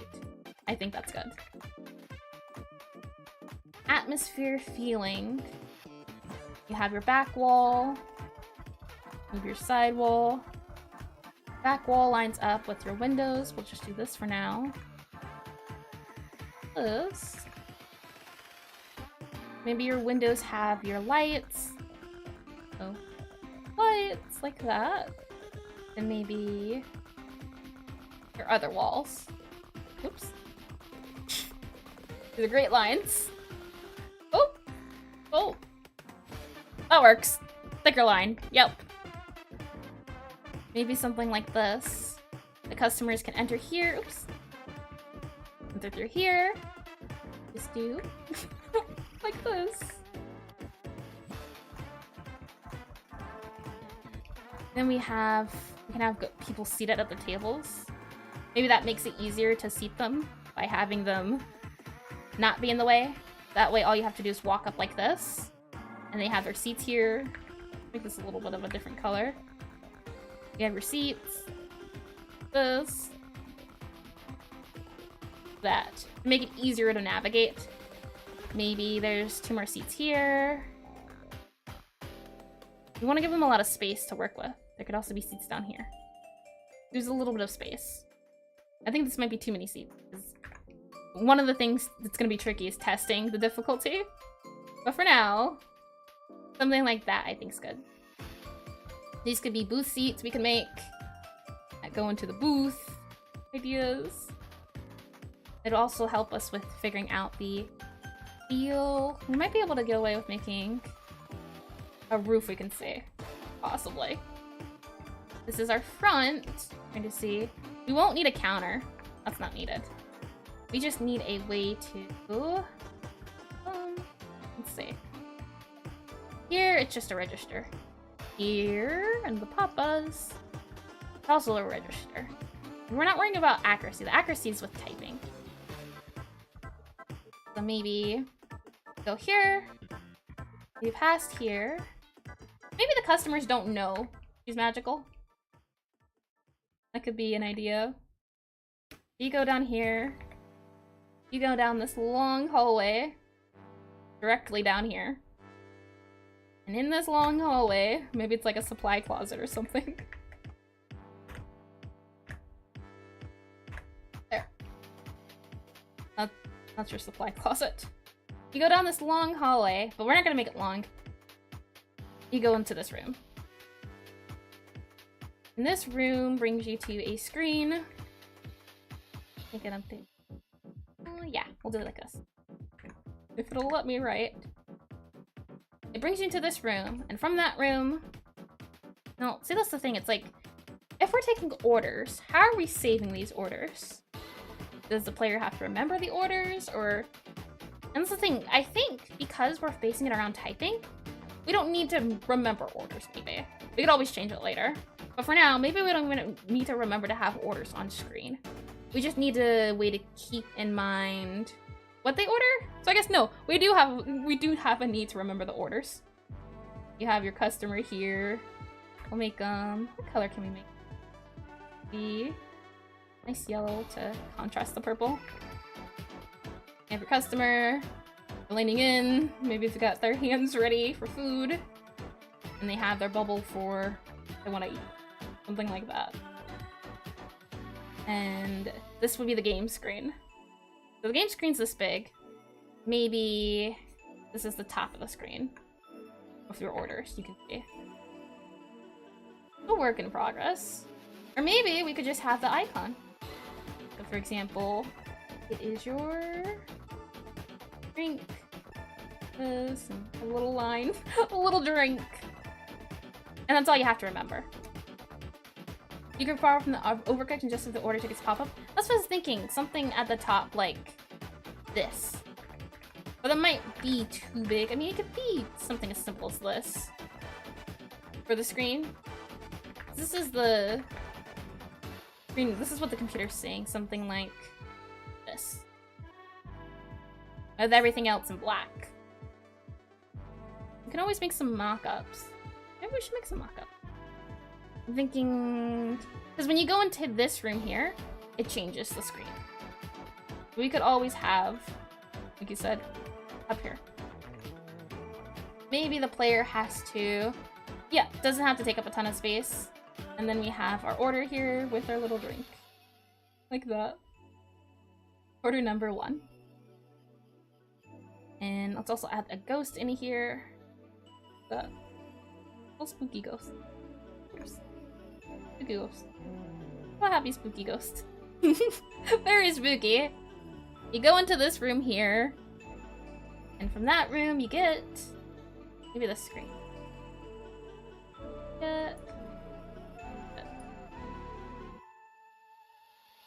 And if we're going with this screen at the top idea, then maybe we get rid of this side and instead go with the bar at the top. Like this. With the smoothie order. Just thinking, I want the player to have to select the drink or the food. There's also a lot of space not being used here. So maybe, make it smaller. Maybe, oh, there's always things, little things you can do. It's always, you can design, but if you never play it or make a small version of it, you don't know what you have to have. We can make these ideas and then get into it and it just doesn't work. Well, let's see. Maybe what happens is, like this, like here. We move this here. And maybe what happens, I remembered its shift. Maybe the player walks off screen. This is the entire game screen. The game screen could take place in this entire screen, maybe. And when you swap from one side to the other side, the other one goes darker. To make a difference. Maybe if you press escape or something, it brings you back. Maybe you have to press the arrow keys or something of the likes to change direction. And then the bottom here, oh, actually, that's really good. Because then we can do, or looking to our spellbook up here, like this. Like, so then you can select which one you wanna do. And you have your recipes in here. You can kind of see what she's seeing in a way. Could always do... I think it'd be fun to animate her face when she's doing these. Maybe she has a really silly face when you get something wrong. Maybe there's sort of a poof expression. Because we could always have the screen where we don't see her face and we see this instead. But if we're gonna make her more central piece, then having her face us would be nicer. We could always come back and test that later. I'm thinking something like this for the game screen. This is the entire computer screen. We could always put something here too. We can make it larger. We have our character. This. And let's just do this. Pigtails. This. Every time I draw the pigtails, I just think Bubbles from Powerpuff Girls. And like that. Like that. Let's just do an idea of what she could look like. Now, is this one thing? Oh, perfect. Okay. She's running around, doing things, doing stuff. We could add less tables to make it less complicated, maybe. Maybe we could do some of these. But I do want one central table. We want a little bit of skill. So maybe we can move the table something like this. Or there's 5 tables in total. Maybe only start with 1. That could be interesting. And now it's a little bit easier to navigate. You gotta go around in a circle. Can't go straight. You go here, you go all the way through, and you go here. Once you go here, you enter this screen. This screen goes from dim to bright. And then you can come back out whenever you maybe press escape or something. Your orders might appear up here. Maybe they could appear up here. Maybe they can both be on the screen at the same time. Kind of just depends. Let me go ahead and copy this. Oops. Not like that. Like this. And then we can erase this. And maybe that. We could push this up a little bit. And this part is just UI. Doesn't matter too much since we can always change it later. Just slide this up. So maybe Grease. There we go. Maybe the drinks are down here. Like this. Slide them all the way down here. And these are your orders. That way, this screen can go dark. Use a big color. Wait, we can choose red. Big. Like that. That way, when you're on this screen, all of this fades, but this still remains. And then when we're on this screen, all this fades, but this still remains. So it makes it smaller, more compact, while also still giving that feel. You could always maybe thinking about screen size. I think that's good. Oh, there's stuff up here. Now, as for Ghost, upgrades, things like that. UI. I think this is a good starting point overall. I think it's pretty good.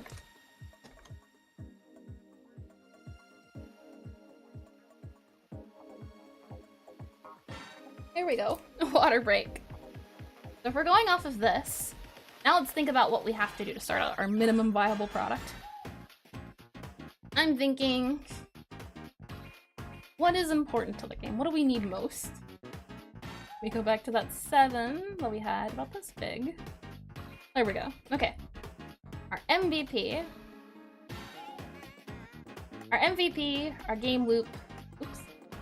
Game loop. Or just loop. And our hook. We have a hook. We have our hook figured out. Oh, that was another thing, I guess. if we're banishing the ghost, where does that come up in? Maybe this screen leads to something else. Maybe it's 2 screens. Maybe when you interact with the ghost, it brings you to a different partial screen. So for example, this is the cooking screen. This is the... Pop this up. Play it. This. Oops. That did not work. Select. Like this. And do this. Okay. And now, maybe instead of this, we have this here. We erase this. So you still have your book. Maybe this is the cooking book versus magic book. And you have her up here. Now you can see yourself doing the spell. Maybe she's on one side, the ghost is on the other side, so something like Pokemon battle. Got her on one side. We have the ghost that's about to be banished. Poor little guy. Oops, wrong button. Oh, poor ghost. Let me erase this. That. And then you're typing, yeah, maybe it's more so of a... We want to keep it feeling the same. For example, this could be our visual up here. Her on one side, the ghost on the other side. And then we keep this the same. So you're still looking here to type. For banishing. Something like that, where they're around the same, they'll feel the same. Where typing, typing. This is that would be the core part of the game. So let me slide it over a little bit. That would be the core part of the game. These 2 screens. We have 3 different screens. So the MVP would be, maybe Banished Ghost could be a second form of currency. So like in order to get upgrades, you need 500 gold plus 5 Banished Ghost. That could work. The ghosts are a obstacle, so we could always make upgrades to block these obstacles. But I'm gonna put that one down. Banishing, maybe that's a skill or something. Maybe as you get better. Maybe that's how you do it. Maybe it's some sort of story where the more ghosts you banish. I'll go ghost busting. I will select with this. And put this up here. Ghost busting. Another idea. Which is banishing with typing. We can... Wait, there we go. Currency. Currency. Better currency. Maybe you have magic currency, and maybe you have food currency. The more ghosts you banish, the more you can upgrade your banishing side. The more food you serve, you can upgrade your cooking portion. Maybe something like that. Banishing. Currency upgrade. RREY. Upgrade. Yeah, like completed orders gets you restaurant upgrades, Spanish goes, yep! Unlocking skills. I think that'd be nice. Let's go ahead and go back down here.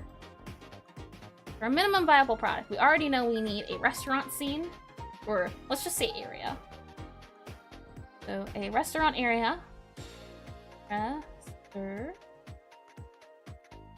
R-A-N-T. Restaurant area. A-R-E-A.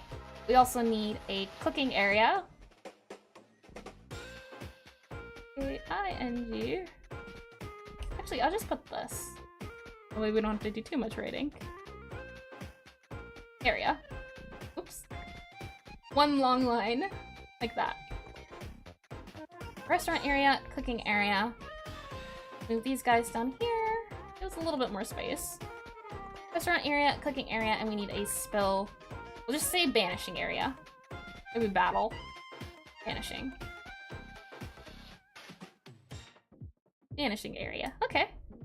Restaurant, cooking, banishing. Gotcha. And in those areas, what do we need to have? The restaurant needs to have customers.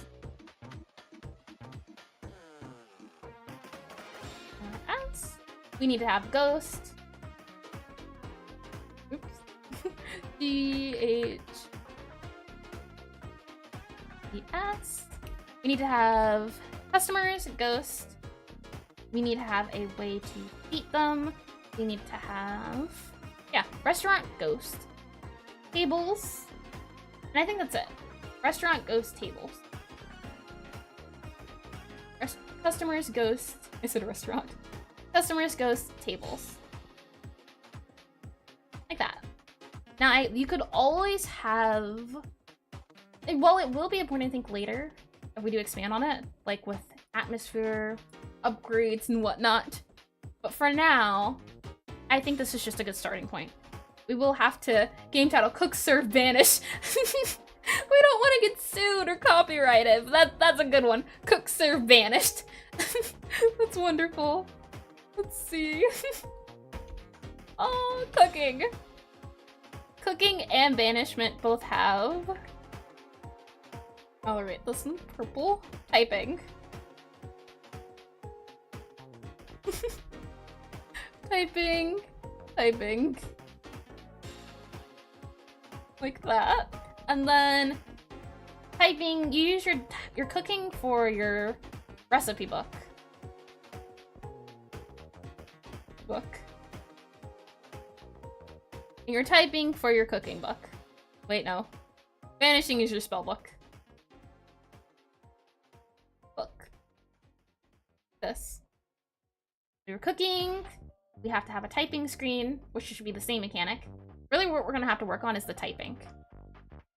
The ghosts themselves are a mechanic. Oops. Now, we're just thinking, what's the smallest version of this game we could make to get it working?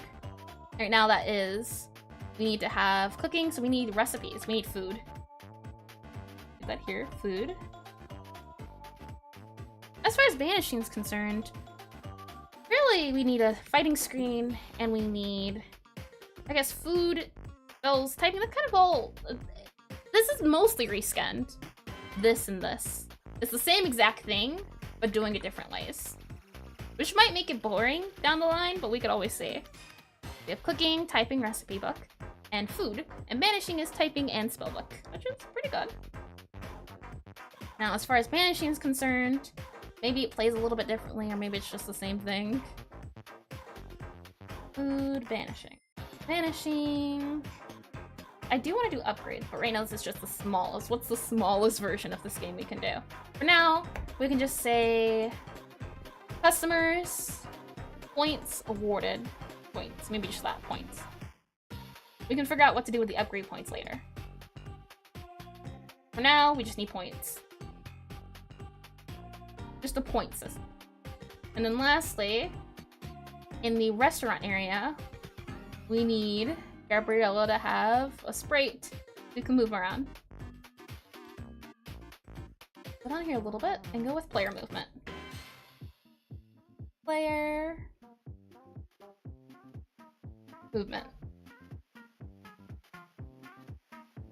I think that's it.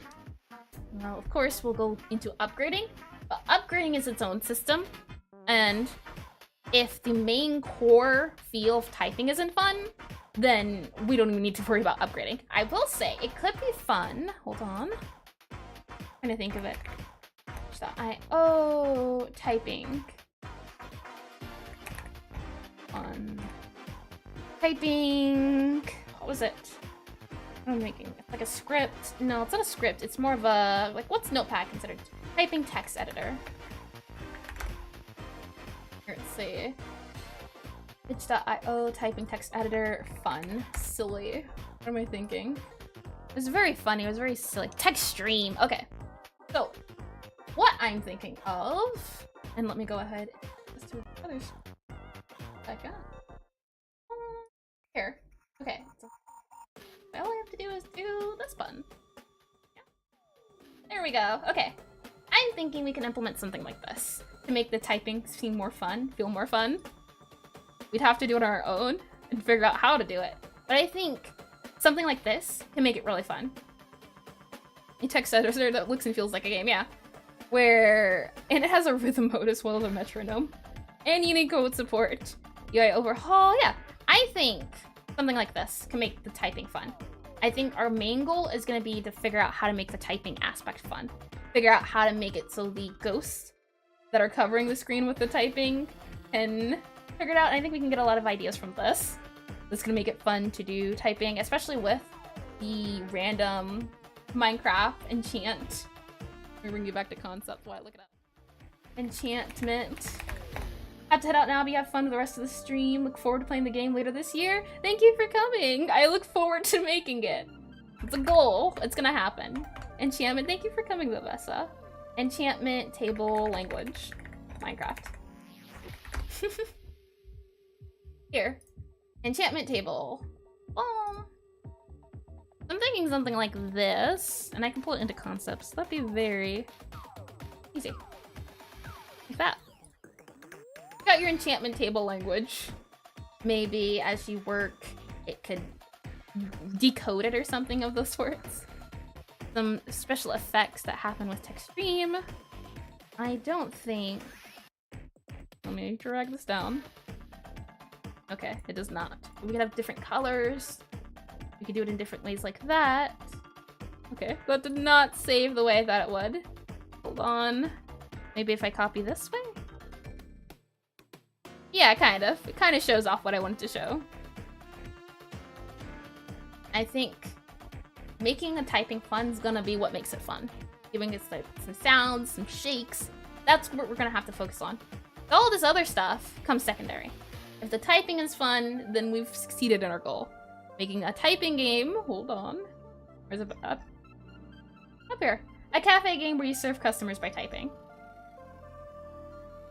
Something magical, something spell-like, I think can be good. Our MVP, which is, we just need a restaurant area, we need a cooking area, we need a banishing area. We need the cooking to have typing and food. We need the banishing to have typing and a spellbook, which is the typing and points. They're just about the same, cooking kind of points. Restaurant points, customers, ghost tables, and player movement. Those are all the basics. Oh, hold on. There we go, now you can see it. Let's see. Yeah, I think overall, this is a good starting point. Once we figure out typing, we can then modify the typing with the ideas of having the ghosts be the obstacles. Ghosts can maybe banishing, cooking, banishing. Let me drag this down a little bit. Down here, banishing. So cooking, ghost. Oops. Ghost, interference. R-F-E-R-E. Ghosts can interfere with cooking, and ghosts can also interfere with customers. Oh. Ghost will be a very important mechanic. We'll just write this here. Ghost, interfere. E-R-F-R-E. And now that we have our MVP, right now we don't need the, well, we want it to be simple, small, simple, and we can expand. We want to get the basics out. I'm hoping we can get that done in like, well, truth be told, I'm not sure how long it's gonna take. I haven't done something bigger before than a minigame, so it might be tricky, but we'll see. We'll see how far this goes. It's a bit of a learning process. I definitely do want to be done with this by 3 months. 100%. It just comes into how much time's gonna need to be spent, how much time are we gonna have to put into this. I'm hoping by writing everything out like this, we can have an easier time making everything. Go back up here and grab. Oops. Well, let me grab it. Go all the way down here for a hook. Because it's still the same hook, it's just different formatting. Cafe game where you serve customers by typing. That's the goal. And as far as loop is concerned, let me move that up. Make it a little bit bigger, like that. And then loop, loop, loop, loop. How does the game play? So, I keep saying so and trying. I've said it less than when I initially said it, so I said it again. It's a work in progress, all right? Loop. How does the loop work? Customer. Actually, take from here. Where did it go? Here, down here. Let's just copy this and modify it instead of writing it all over again. Let's do this, like so. Loop. And paste. And erase. Easy peasy. Make it a little bit bigger. Make sure I hold down shift to make it expand a little bit. Done. Great. Okay. Loop goes down here. Loop. Customer still the customer still orders. I'm gonna make it. Trying to figure out how to best have it all on the same screen at once. The loop's still mostly the same. The customer orders. Player goes to kitchen, makes order. Player goes to register and serves customer. That doesn't happen anymore. But usually, or what a normal loop might look like is customer orders. Player. How do I make this? Oh, that's bigger. How do I make it smaller? Weird. Buttons aren't buttoning. That is alright. I can just do it myself. The old-fashioned way. So, we'll go ahead and erase those.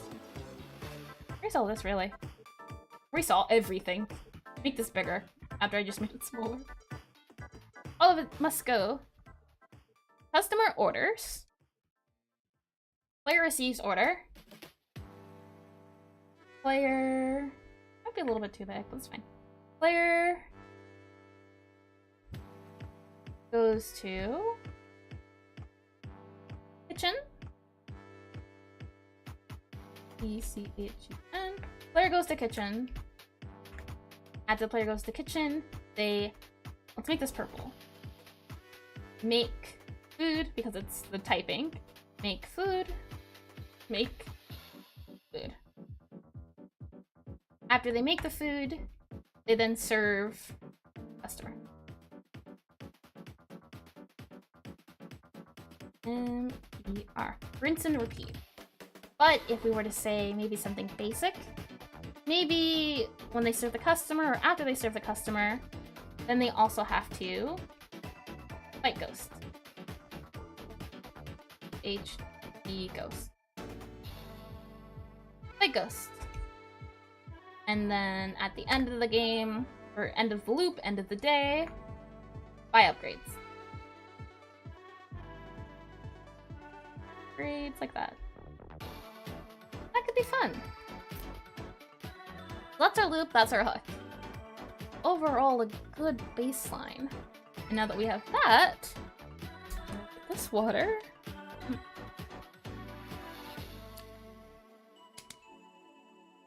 Let's go ahead and go back to our document. Mode.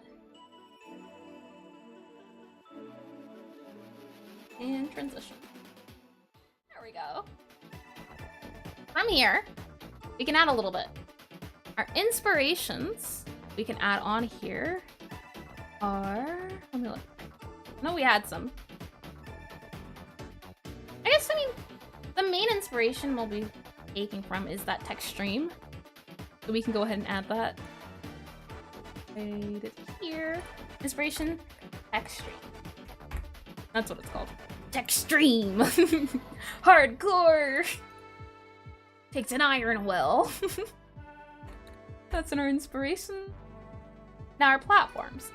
This was made on the console, but I want to make it... I don't want to make it an EXE either. My Starry Sky Scramble was made with HTML. It was made in Godot, but it was HTML. We can go ahead and make our software Godot. Oops. Software is going to be Godot. Software is Godot using GDD script. Our platform is probably just going to be PC. I'm not too sure how to do other platforms, such as Linux, but I definitely would want to figure that out. I'm not sure how big I want to make this game, if I want to put it on Steam. That could be interesting. That's something you hear to, yeah, take it to the extreme.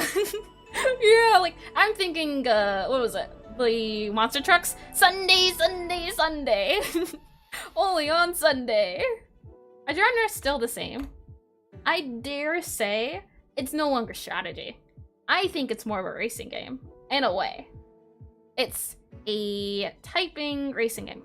I'm curious. I know there are already games on Steam that are featured around typing. You have your typing games that have... Typing? What's this? Hold on. A fun and exciting game. Learn how to type through 40 kids minigames. Oh, that's adorable. Hold on. I will show you. Tickets pay for the whole seat, but you only need the edge. Oh, that's a funny one. Oh, that's wonderful. Typing game. Let's see. Look at this game. Me. Video mode, and bring us back to... Yep, okay, good, we're good. And transition. Look at this. This is a more featured towards a kids demographic, but I think it's interesting. We might be able to take something from this and use it, but it has mini games where you're typing. I think maybe we can do something to that extent. Maybe you have to type certain ways to make the ghost do certain things or to avoid the ghost. I was looking for... Oh, we can just click that. Let's see. Typing, I've seen this before. I don't want to get distracted, but I've seen that. Why is Click Serve Delicious on typing? Huh? Oh, that's interesting. Very interesting indeed. I'm looking for a certain one. Got a lot on here. Typing of the dead. Wow. Zombie typing, retro typing. I'm looking for... Let's see. Like a game where...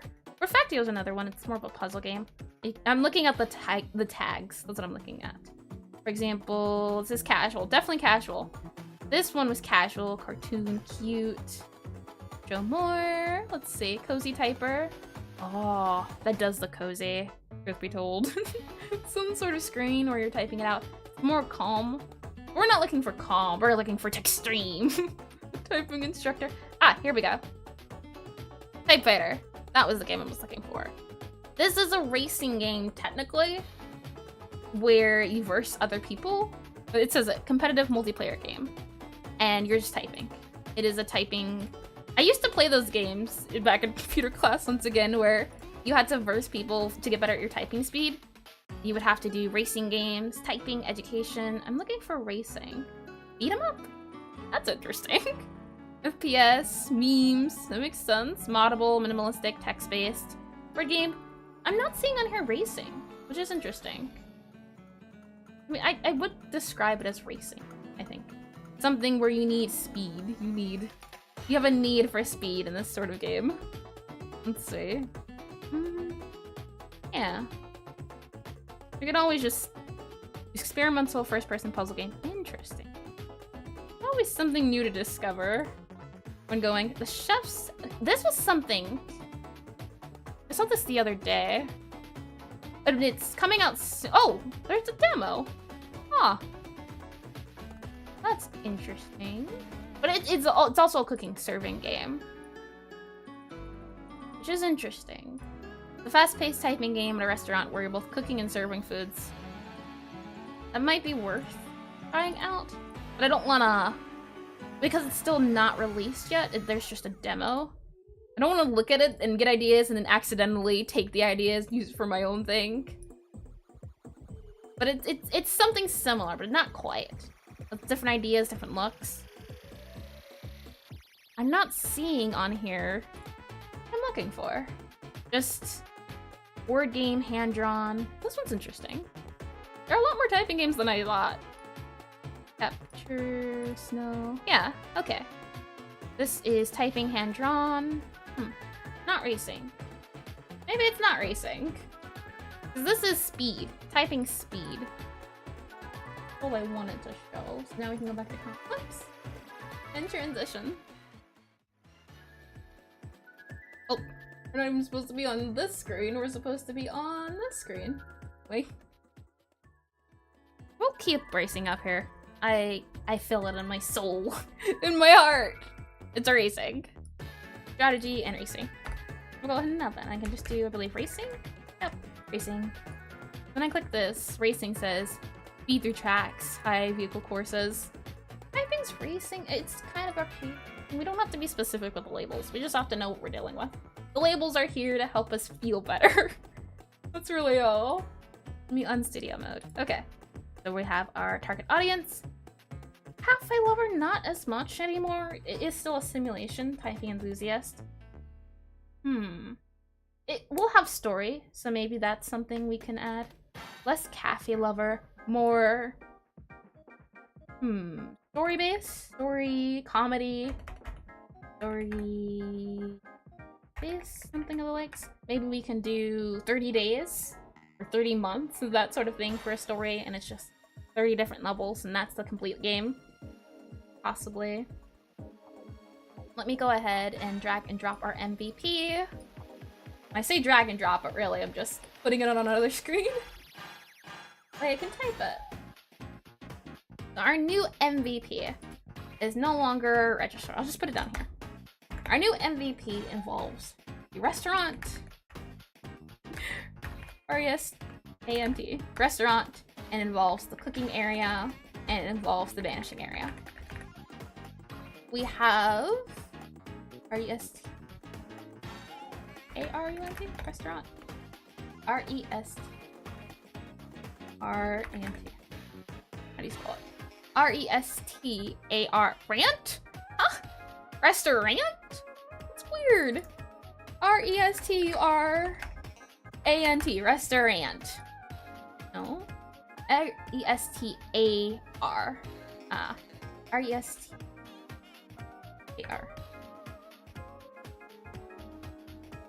I would just click it, but I want to be able to spell it in the future.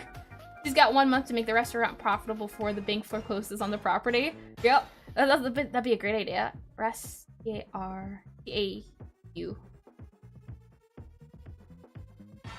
There. There we go. 1 month to make the restaurant close profitable before the bank. That's the thing. It's haunted, so maybe the bank's not involved. Maybe it's more of a thing of people finding out, maybe suspicion raising or something else, but I think making it shorter, like 1 month, I think 1 month is great. So we have our restaurant, we have our points, our score system, we have our customers, we have our tables, we have our player movement. Then for our cooking, we have our typing, and we have our ghost. Tab, ghost. I mean, we can kind of put down here ghost as well, which is really everywhere is ghost interference. We'll just put this down here, ghost interference. They're all ghost interference. Ghost interference, ghost interference. And I'll make these bold because these are things that other things have in common. So typing also gets on here.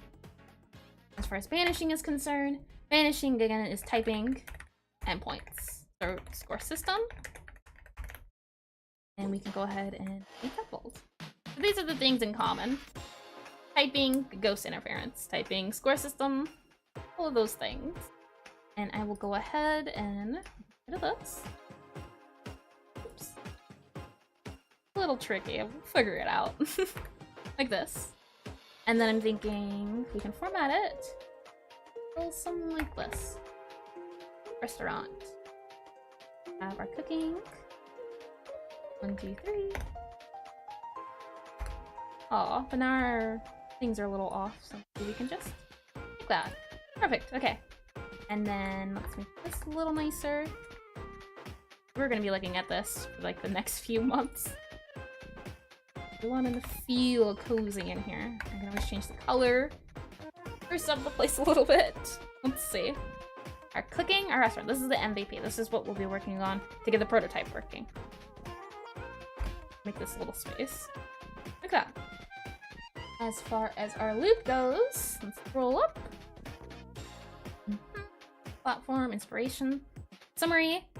I mean, now it's a little different. It keeps the same feeling, but a cafe game where you serve customers and banish and banish ghost. Maybe that's better. Because if you tell me it's a cafe game where you serve customers by typing, that's nice. But a cafe game where you serve customers and banish ghosts by typing, maybe. Maybe we can do a haunted cafe. I could add a little bit more flavor into it. A haunted cafe where you serve customers and banish ghosts by typing. As for our loop, it's different now. I'll just enter this down here to make it a little bit easier to see the differences. Oops. Don't want to do that with my stream elements. Go ahead and drag my content so I can see it. Okay. Loop now is customer orders. Player goes to kitchen. I mean, we could just this. Player goes to kitchen, makes order. Then we have serve customer. Player, well, we can do player goes to lobby, restaurant. We'll call it restaurant since it says restaurant here. Yeah, let's just stick with restaurant. We want to keep the same names. Player goes to restaurant. I mean, is it a restaurant? It's more like a cafe. Player goes to serving area. No, restaurant. Player goes to restaurant. Oh, okay. R-E-S-T-A-U-R-A-N-T. I did it! Player goes to restaurant, serves customer, serves order. Along the way, you also have to fight ghost,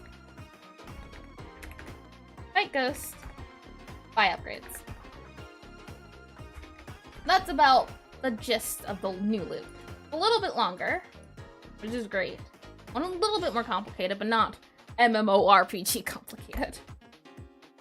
Maybe in 20 years or something. Working title, console cafe simulator. Not much anymore. We have some time. Make sure we have everything set in stone. Restaurant is our MVP. Our cooking, finishing, yep. We have our genres. It's a little bit of a racing game, but maybe not so racing. I'm seeing it. I'm thinking just speed. You gotta have a need for speed for this game. Maybe you have to do long paragraphs, Lorem Ipsum style, like you say for the typing simulator. The idea is to make typing exciting, make typing fun, make typing difficult. Maybe more difficult, you raise the difficulty, the harder it is to type. Maybe you start off easy with words. Maybe as the game progresses, it gets harder in the sense that words become just jumbled messes. I do like the idea of having the game have, what was it? The Jeopardy? No, it wasn't Jeopardy. But it was the fill in the blank. Wheel of Fortune, that's what it was. The Wheel of Fortune idea, I really liked that one. The loop, player experience, tagline and hook. Have this up here. Summary and pitch. We can go ahead and do this. And then that's the tagline and that's hook. The summary. We can go a little bit more in depth with here. Depth here, where Gabriella. There we go. Gabriella is a runaway necromancer who just wants to be a baker. He just wants to start a bakery. One day, while coming across an abandoned abandoned. Maybe we can make it abandoned kitchen. Abandoned building. We'll just do building for now. Well, one day while coming across an abandoned building. Abandoned haunted building. That's why it's an abandoned. That's why it's abandoned. While coming across an abandoned haunted building, she decides to put in the work to spruce up the place and make it into her dream cafe. Maybe something like that. With cafe being a little fancy. Gabriella is a runaway necromancer who just wants to start a bakery. One day, while coming across an abandoned haunted building, she decides to put in the work to spruce up the place and make it into her dream cafe. The only trouble is... I don't really like that saying. The only trouble is, or unfortunately, Gabriella is a runaway necromancer. Let's see. The trouble is, maybe we can say it like that. The trouble is, okay.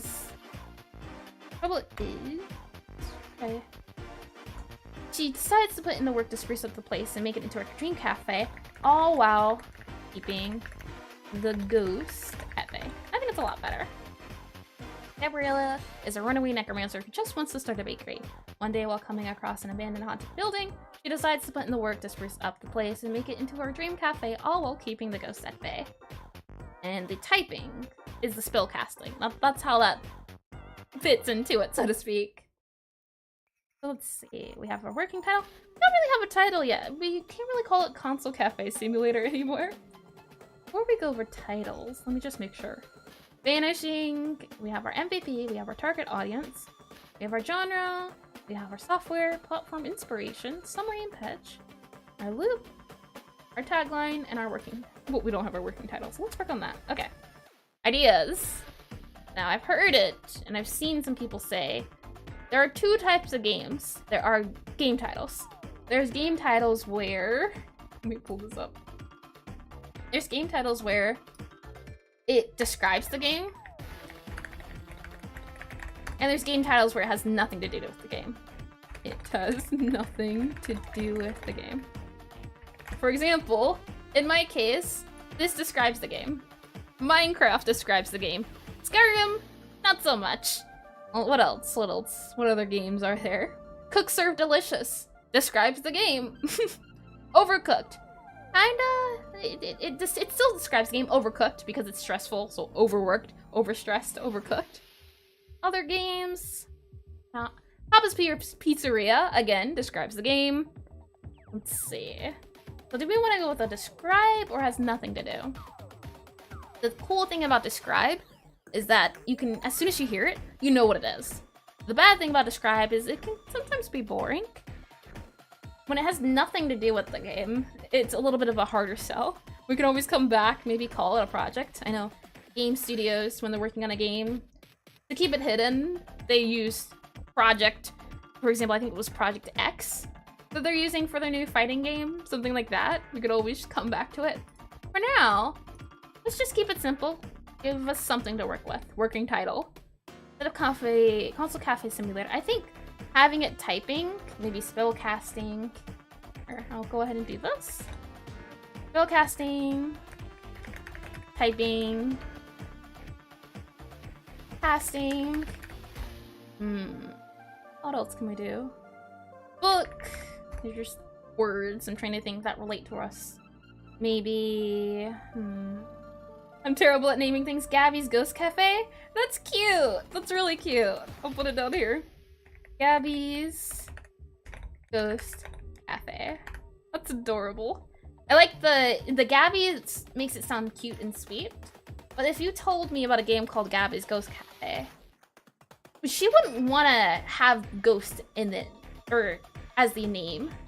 Cafe works. I do like the three names. I'm a sucker for three names. You can see Console Cafe Simulator, Starry Sky Scramble. My three words. I get uses out of them, but I do like that one. Maybe Gabby's. I want, when you see the name of the title, I want you to know that it has typing in it. Something to do with spell casting, something to do with typing. Maybe the typing, spells, text. I guess that's, there was text stream, which again describes the game where it wasn't even a game, but texting and it being extreme. But we can even do weird words, so it doesn't have to be a word. Gabby's text. Definitely a working title. Ghouliest typing. Ghouliest. I didn't spell that right. THOULISH typing. Gabby's Ghost Cafe. Gabby's Ghoulish typing. The Ghoulish Cafe. No, don't fill that one either. These like a filler word, but maybe we can do just Ghoulish Cafe. Maybe we can do necromancy, necro typing. Necro typing. The necro typing cafe. These are just ideas. We could maybe do...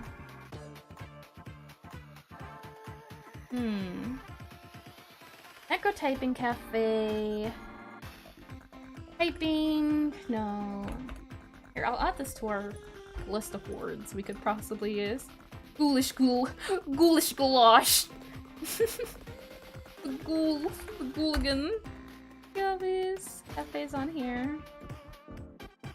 And ghoulish is on here. Ghoulish. G-H-O-U-L-I-S-H. Ghoulish. Goulash. Ghoulish goulash. Cool. Ghost. There's ghost. Spirit. There's ghosts. Spirits. Haunted. Haunted, ghost, spirits. Maybe... Haunted... Typing terror. That's a good one. Typing terror. Typing terrific cafe. Like, she would want to be very inviting, but maybe she's the sort of goth where she's scary well, she is. She's scary looking, but she's very inviting. But maybe she's this thing is like, she's emotive. I feel like she's very out there compared to someone maybe like Raven from Teen Titans, where she's more flatlined. But Gabby, I think Gabby could easily pass if she just changed her outfit to preppy. The idea, so I'm trying to think, if she were to name the cafe, what would she name it? I don't, especially because he doesn't like necromancy. Oh, what would she name it? Maybe, so that's the thing, she doesn't know it's typing. It might be more spellcasting. Maybe, I'm curious to see if we go back to the games on, let me just move us back over. I believe it's this screen. Yep. Okay. So we have typing instructor, cozy typer. We have, let's see. We have, let me start back up the top. The typing of the dead. We have typing land. We have type fighters. We have typing ninja. Glyphica.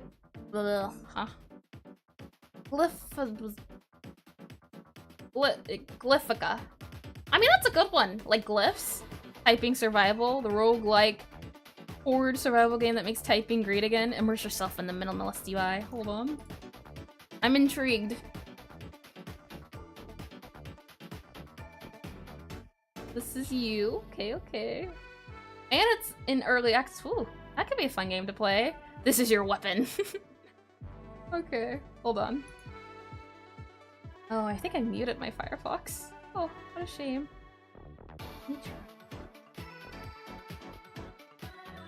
This.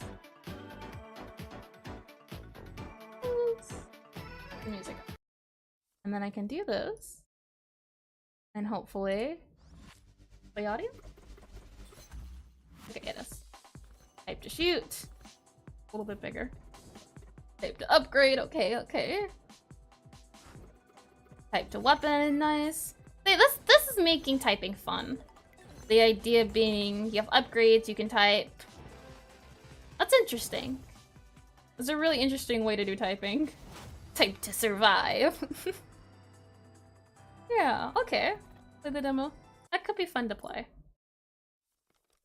Have to set a game aside to just play a lot of typing games. Actually, you know what? We could count it as research. We could go, it's easy peasy. We can play a lot of these, what is it? To get more inspiration.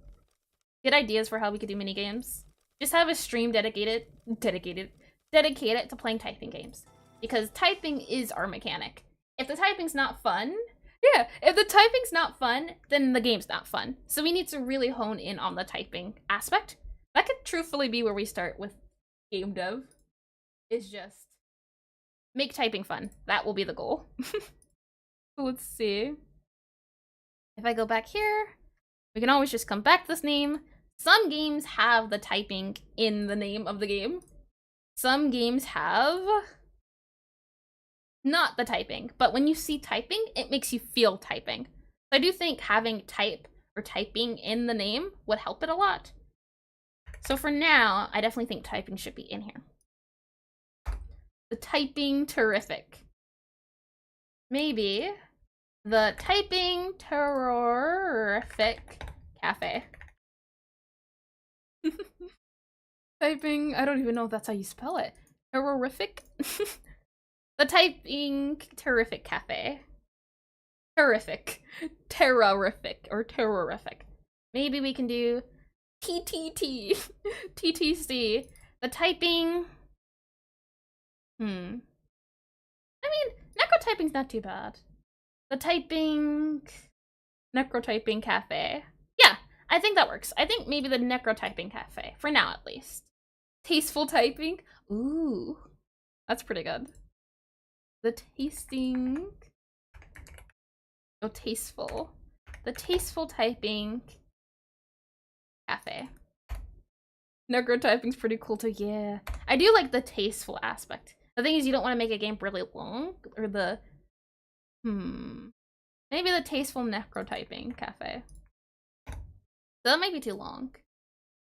Tasteful. A-S-T-E. Tasteful.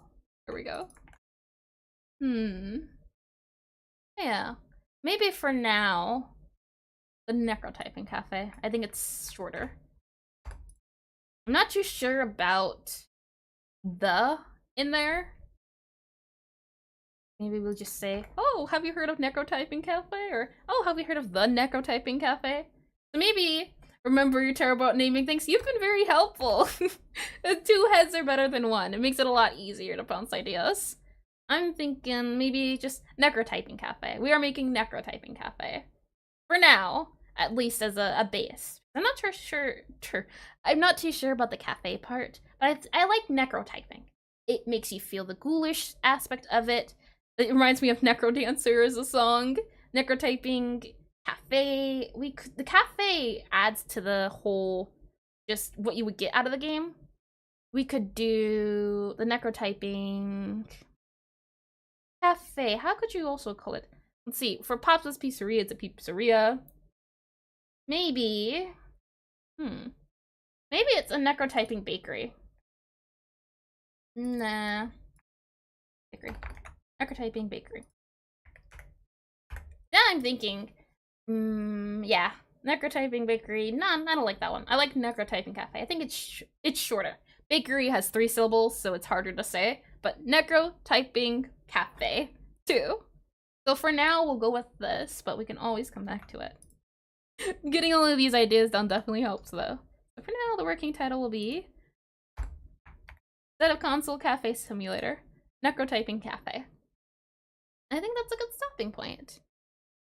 Let's go over what we've done today, and we can wrap things up.